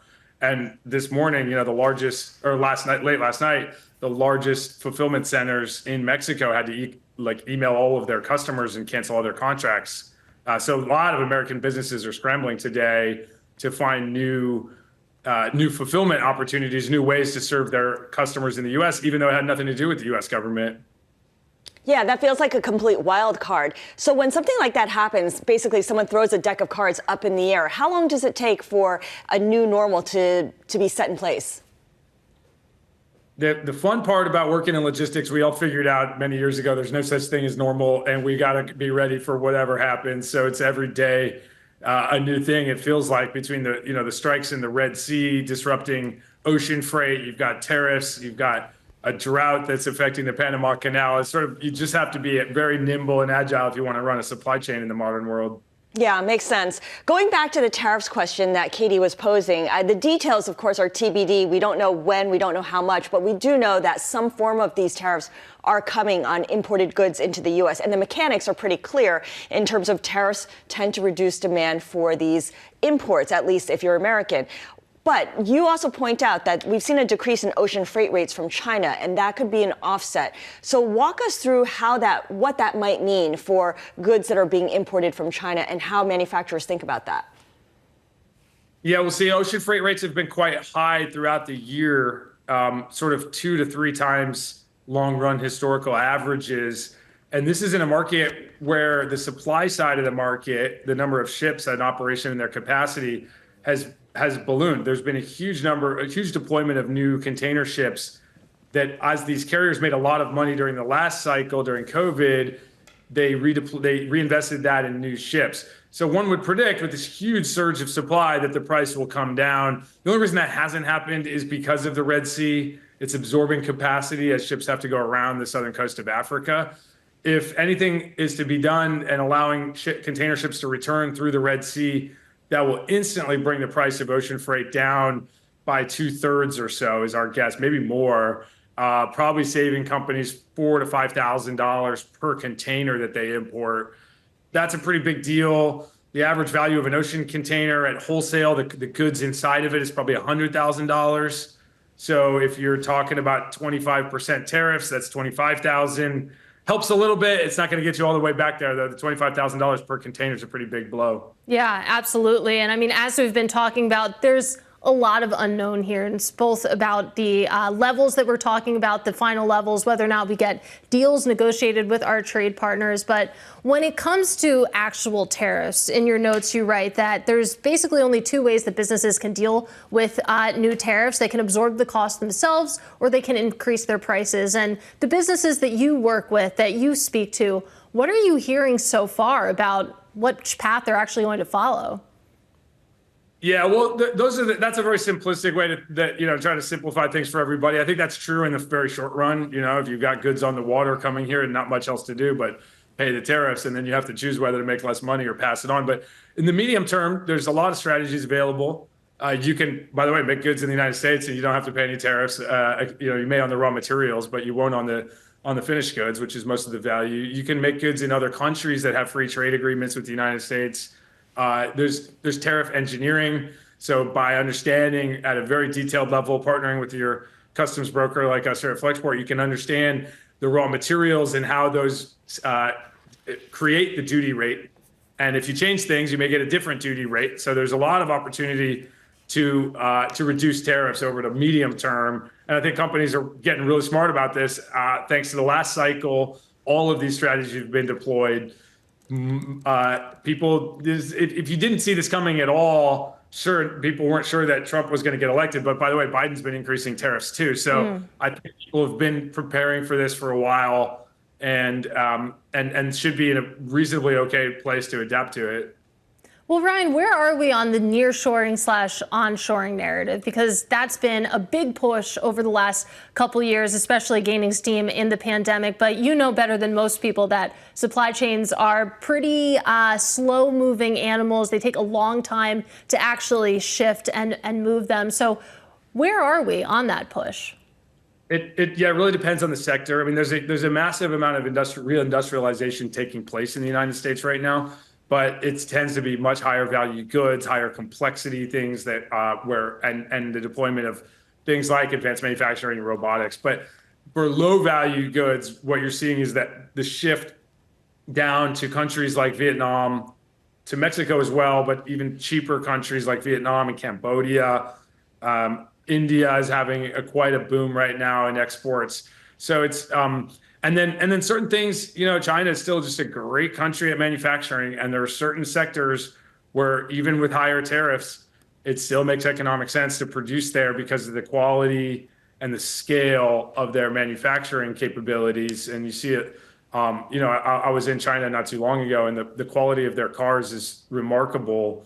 That even with high tariffs, I think for much of the world, people are going to still want to import those cars. They're so much cheaper and better than what's produced domestically in most countries. Yeah, and at affordable prices, no less, too. Ryan, as you speak with your customers, what is the number one worry that they have for 2025 beyond tariffs? Because that is the big unknown, and it kind of hangs over everything. Yeah, I mean, short term, it's definitely this ILA, the strike on the East Coast that's looming over our heads. We had that back in October for 4 or 5 days, and then the Biden administration stepped in and kind of told them, hey, knock it off before the election. So they got to stay until January 15th, an extension of the contract. Well, that's 5 days before inauguration, obviously. So we are very much in crunch time for what happens with those negotiations. My latest understanding was that the two parties weren't even speaking to each other to get it, so the odds of a deal seemed kind of low. The demands of the union right now is not just no more automation and higher wages. They've already achieved those. The carriers and the employers have agreed to that, but they're asking reverse automation, actually eliminate automation that already exists. All right, Ryan, great to speak with you and get your insight. That is Ryan Peterson of Flexport. Of course, when it comes to tariffs, when it comes to some of these labor issues, more questions than answers, but the Trump administration, Inauguration Day, fast approaching, so we'll get some clarity soon enough. But coming up next on this program, Stephanie Roth of Wolfe Research on economic data in the final prints of 2024. This is Bloomberg.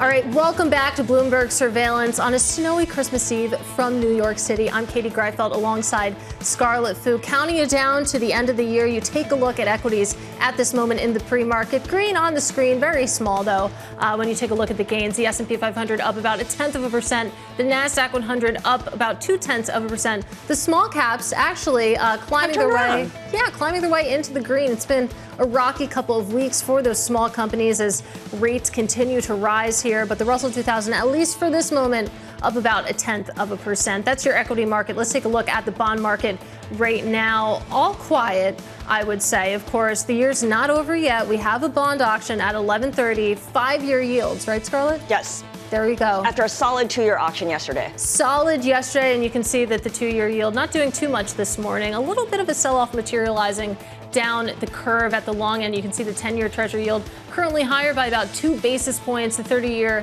a little bit more than that, maybe 3 basis points if you round up. And then you take a look at the currency market. A lot of action over the past couple weeks, past couple months, of course, following Trump's election. And you can see you're looking at euro dollar right now, not doing too much right now, trading just below 104, down about 0.1% on that pair. We'll continue to watch that one. But let's get you to the airport because we do have some good news for those traveling by air today. And that is the FAA saying that American Airlines has canceled its nationwide ground stop. Of course, that was big news coming in the past several hours. Some issues over there at American Airlines. Let's get the latest from Benedict Kamal, who joins us now. So, Benny, what do we know so far? So we know the good news, as you said, is that it's done. The grounding has been lifted. This lasted about an hour, and it looked fairly disruptive. All domestic flights were cancelled by American Airlines in the US. The airline didn't tell us what the issue was. They said they had a technical issue, but they didn't go into details what exactly the nature of that was. Some users online were speculating it might have to do with software that's used to calculate the weight and balance of an aircraft. That's something you have to put in, the pilot that is, before the aircraft takes off. That might have been a cause. So that's something we'll try and dig into. But as you said, thankfully short-lived, because this is a very busy travel day, and that's probably the last day where you want to have this kind of disruption. Well, absolutely. And give us some context on how high the stakes are. You remember Southwest a couple years ago just having a disastrous holiday season, and that really weighed on the stock for quite a while. Yeah, you're absolutely right. And that was something that really cascaded through the company for days, if not months. And we've seen it with these disruptions. Sometimes they're sort of industry-wide. We saw it with a software outage a couple of months ago. That was the Microsoft-related one. That really had a massive effect. Hopefully, given this one was short-lived, that it won't really have a material effect. You saw on the American Airlines stock that it dipped briefly. It'll probably recover that. The question with these outages is always, how much of a sort of, as I said, cascading effect does it have? How many planes might be out of position? Given this was short-lived, the likelihood of anything large scale is probably pretty minimal, so they might have dodged a bullet here. All right, Bloomberg's Benedict Kamal, thank you so much for giving us the latest here. Again, good news for those who are flying American Airlines today. The grounding that was announced in the last hour has been canceled, and those flights are now back in action. Anyway, let's move on to economic data, because that's what we're all worried about this week. There is going to be data this week after the Christmas holiday. Jobless claims out on Thursday. That is the last jobless claims report of the year. And Stephanie Roth of Wolfe Research has written, given where expectations are, we think the labor market is a bit softer than many expect. And I'm pleased to say Stephanie is here with us in studio. Stephanie, it's great to see you. You know, it's interesting that perhaps the data doesn't quite reveal the weakness of the labor market, because so far it's been showing us that labor market has held on pretty well. Because of late, the economic surprise index has really turned a corner and has started to show that economists are a little bit more optimistic than what the data have revealed. Yeah, and I think the Fed last week just started this narrative that the economy's overheating to some extent and the Fed's not going to be able to cut next year. We would just take the other side of that. We're not bearish on the labor market. We think the labor market's just fine. We're looking for average trend growth in payrolls right now. We think is running around 140,000, slowing down to 130,000 in the beginning part of next year. So we think the labor market's totally fine. It's just expectations have changed pretty notably after the Fed. Mm-hmm. So we would just kind of take a step back and assess the labor market as such that's slowing.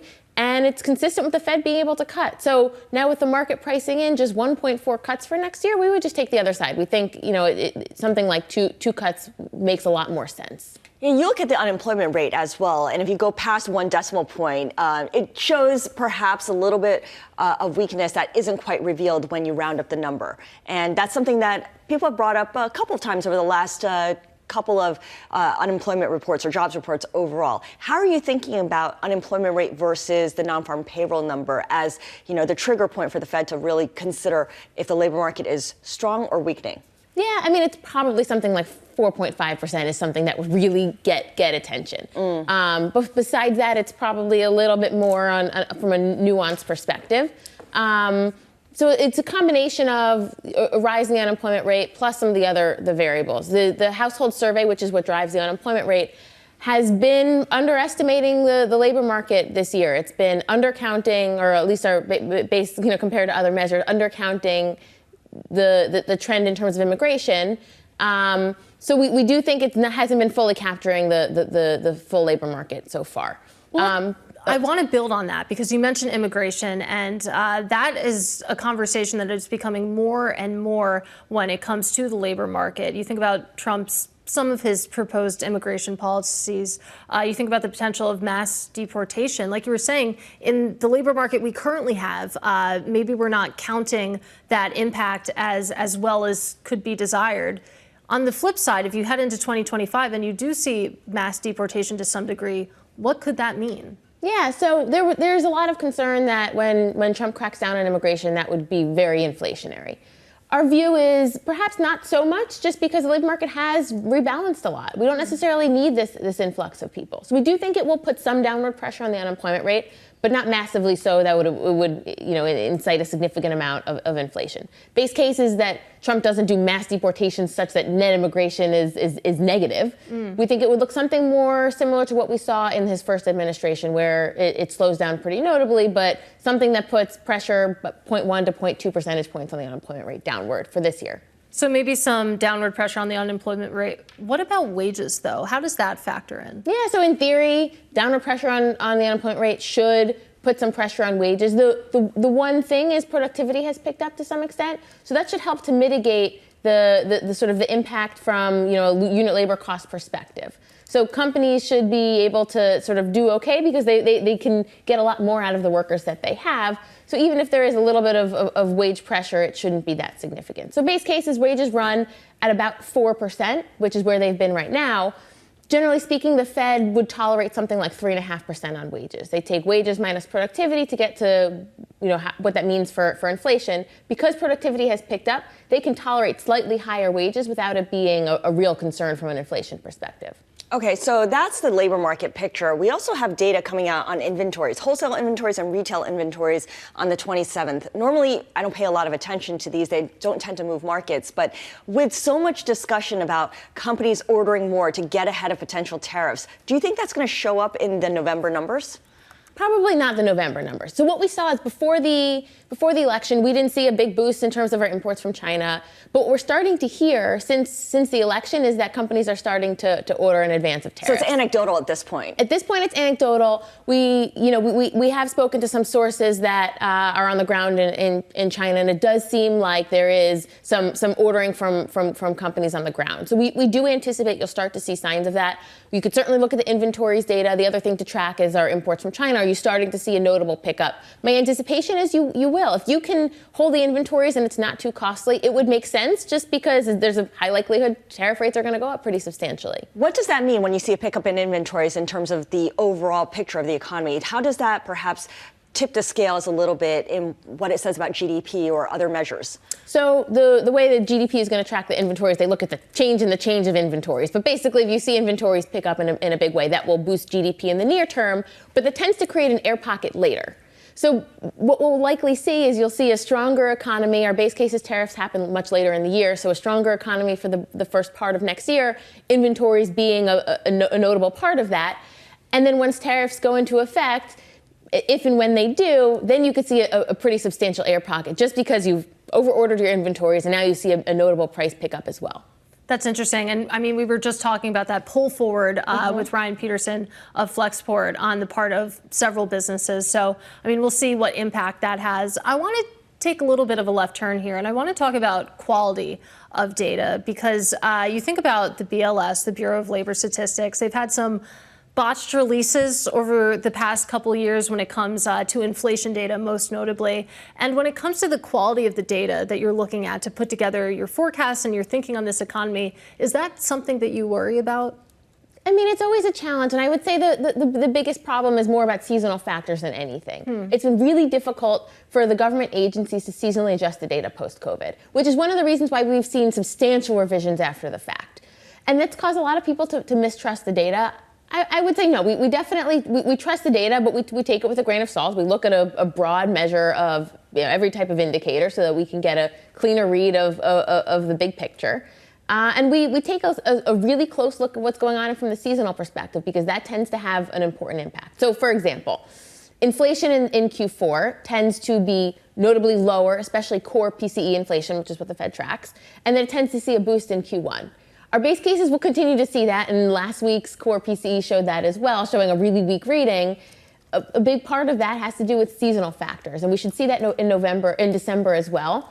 And then in Q1, we're likely to see a pop in inflation again. So this may just continue to sort of impact the market's read of the inflation backdrop because the data are really quite volatile.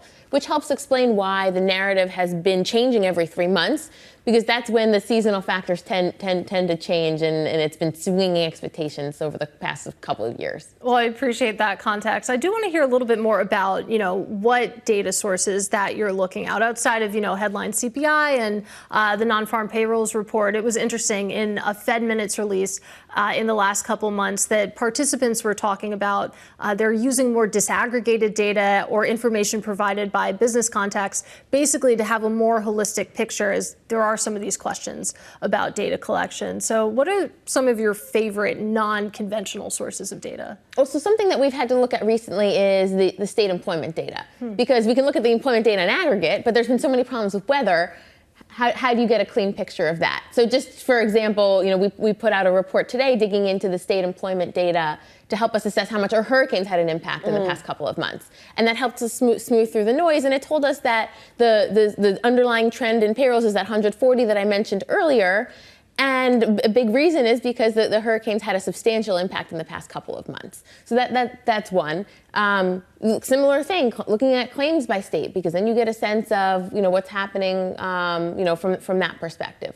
So I would say, even if you take the government releases and digging one step deeper and trying to figure out what are some of the funky things that are driving some of these revisions or seasonal factors, that will help you get a much cleaner read of what's going on in the economy. Or looking at the inflation data X vehicles these days, because the hurricanes have had an impact there. So I would say the government data are still quite reliable. You just have to kind of understand what are some of the nuances and noise that's impacting the overall picture. What is the number one worry you have about the economy in 2025? Absolutely, it's tariffs. And that might be an answer a lot of guests give you, but it's fair. I mean, this could have a really substantial impact on the economy. And our base case is it will be an end of 2025 thing, happen when Trump is signing the tax bill, tying them kind of hand in hand because it raises a lot of revenue. But if they happen earlier in the year, our forecast could be quite wrong for next year. We're looking for above trend growth, inflation that's a little bit sticky but not that high, core PCE of 2.3%. But if we get tariffs in the first part of next year, that could throw our forecast for a loop, and we would be seeing growth that's notably lower and inflation that's substantially higher. Not just yours, but the Fed's as well. All right, Stephanie Roth, always appreciate your joining us. Stephanie Roth of Wolfe Research, thank you so much. Thank you for having me. All right, let's get you an update on stories that are happening elsewhere this morning. And we go now to the Bloomberg Brief with Danny Berger. Good morning, Danny. Good morning, Scarlett. Semiconductors have been the gift that keeps on giving for equities traders. And now that can be taken quite literally. Dutch chipmaker ASML is selling Lego replica models of its signature product.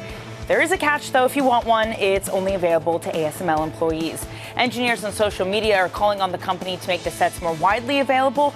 The company, though, hasn't budged on its stance thus far. The replicas will set ASML employees back $216 each. A record number of U.S. passengers are set to fly this holiday season.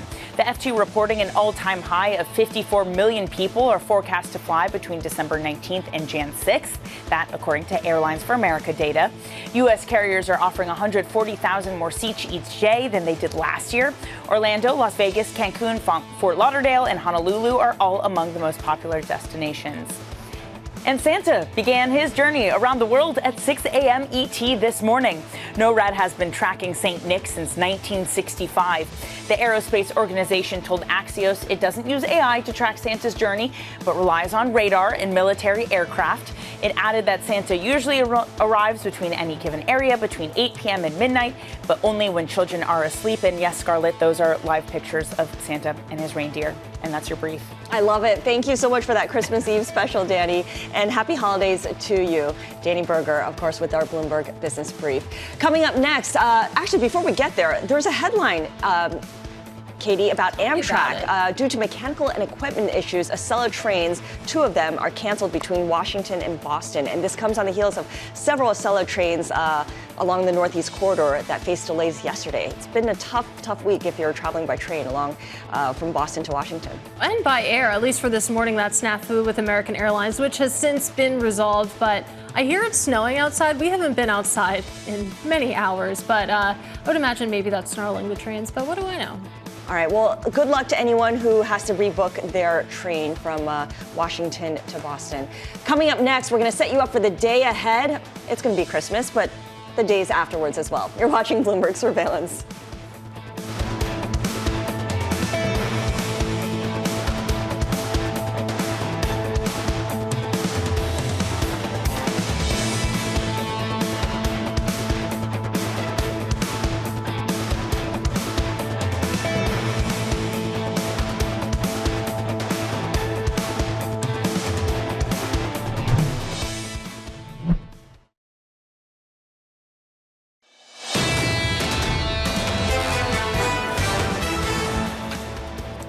Welcome back to Bloomberg Surveillance on this Christmas Eve. You take a look at these markets, of course, less than an hour to go until markets open. A holiday-shortened session, to be sure, but still, the S&P 500, actually, we have a little bit of movement. We've been watching it hover around these levels, about a 10% higher all morning, but now I think you can round it up to 2/10. I totally think you can. That's a legitimate 0.2% move for S&P futures. You could go ahead and call that a bull market right now in the futures market for the S&P 500. You take a look down the bottom of the screen, though, and things get a little bit quieter, especially in the currency space. Euro dollar right now pretty much unchanged. We dipped below 104. Now we're trading pretty much even there. The 10-year Treasury yield up 3 basis points. Right now, we're above 460 on your benchmark yield. We have some bond auctions to look forward to still in 2024. And New York crude, we are bumping up at $70 a barrel. Not quite there yet, but about 0.9% higher. Let's talk about Bitcoin, though, sort of the spiritual opposite of the bond market. And it's suffering its first weekly decline since President-elect Donald Trump's election win back in November. The cryptocurrency is still up over 30% since the election, with investors anticipating a positive crypto policy overhaul. Raghu Yarlagadda of FalconX writing, U.S. regulatory frameworks for crypto have often lagged behind those of other regions. We believe bipartisan momentum is building to create clarity. A regulatory path forward is essential for American firms and investors to thrive. Raghu joins us now. And I hear what you're saying, and I get the bull thesis here that, of course, you're going to have clearer and more friendly crypto policies coming from the Trump administration. But so much good news is priced into Bitcoin at this moment. Are we setting ourselves up for a sell the news moment in 2025? Thanks so much for having me. What we're hearing from institutional investors is that, yes, some of the momentum in the administration is definitely priced in. But if you look at Bitcoin, a lot of institutional investors are beginning to view it as a hedge against the conventional economic policies, specifically the world printing a lot of money. And that thesis is quite active and alive. So that is one. And the second thing, we also achieved a sizable product market fit in stable coins, and that facilitating global commerce, especially cross-border payments. So based on these theses, I think definitely we do have more momentum to come is what we're hearing from our customers. So let's build on the idea of it as a hedge against inflation, because you take a look at gold. I mean, gold has been hitting records in 2024. The dollar, it seems, is not going anywhere. Of course, the dollar looking at its best year in quite a while here, at least the best quarter. At the same time, you also have equities at record highs. So you could make the case that maybe it's not so much of a hedge. It's just very correlated to the equity market. There's definite correlation. There's no question about it. The thing that draws it different, from the conventional markets is this notion that it's a representation of the digital economy, which is all of crypto to start with. And then eventually crypto could maybe branch out beyond just, Bitcoin to Ethereum and some of the applications that we're excited about. There's some belief, again, this is a subjective belief, that AI and tokenization could also intersect with Bitcoin and what we're seeing on the digital side. The thesis exactly is, if you look at AI, it's a massively centralizing force. And all of Bitcoin and the crypto side of it is a good decentralizing counterpart. So these two economies coming together and these two technologies coming together could be a powerful thing. That's something that we're beginning to hear, but I don't expect all of that to pan out in 2025. That is more to pan out in 2026. So, Raghu, I want to talk a little bit about price action of Bitcoin, because as we mentioned, the momentum seems to be fading a little bit at the end of the year. And there's a lot of questions about, what volumes might exist. We know that in equities and in bonds, there's thin trading because it's the end of the year. Does that exist in crypto, given that the market and the participants have really exploded over the past year as Bitcoin made new high after new high? Oh, absolutely. I think over the last 6 months, we've seen some of the biggest names in traditional finance come into crypto. We've done, as FalconX, we've done about $1 trillion of customer-initiated trading. So the momentum has been very, very strong. But to your point, over the last 2-3 weeks, we've seen a pullback. But it's very important to put this in context, right? In any bull market, for example, 2017, we've seen at least 6 times where the market pulled back by about 10%. and that's healthy. In 2020 and 2021 bull market, we've seen about 8 times. So the pullbacks of 10% for those people who are coming to crypto for the very first time, it is common, expected, and healthy. But to your point, the liquidity definitely is on the lower side given the holidays. So if you look at the last 2 weeks, what we hear from the institutional investors is, we haven't seen much downside hedge even before the pullback. But after pullback, what's interesting is I still don't see downside hedges. Right. So for that reason, I think the market is definitely set up quite well for 25. All right, Raghu, that's a good place to leave it. Really appreciate your time this morning. That is FalconX CEO Raghu Yarladaga. Meanwhile, let's get you quickly to that trading bell, or rather the trading diary ahead of the opening bell. It's a shortened holiday session. Of course, the U.S. equity market closing at 1 p.m. today. The bond market at 2 p.m. Don't forget, we have a bond auction at 11:30. Tomorrow, I'm thrilled to say, markets are closed for Christmas. Thursday, it's the final round of U.S. weekly jobless claims for 2024. We also get wholesale inventories and retail inventories for November, and another bond auction, Scarlet Fu, this time the 7-year. Well, the U.S. government needs to raise a lot of money. We have a lot of things to pay for. That's true, and that number will probably go up in 2025. In any case, this has been Bloomberg Surveillance. Thank you for sticking with me and Scarlett. Happy holidays when you get there. This is Bloomberg.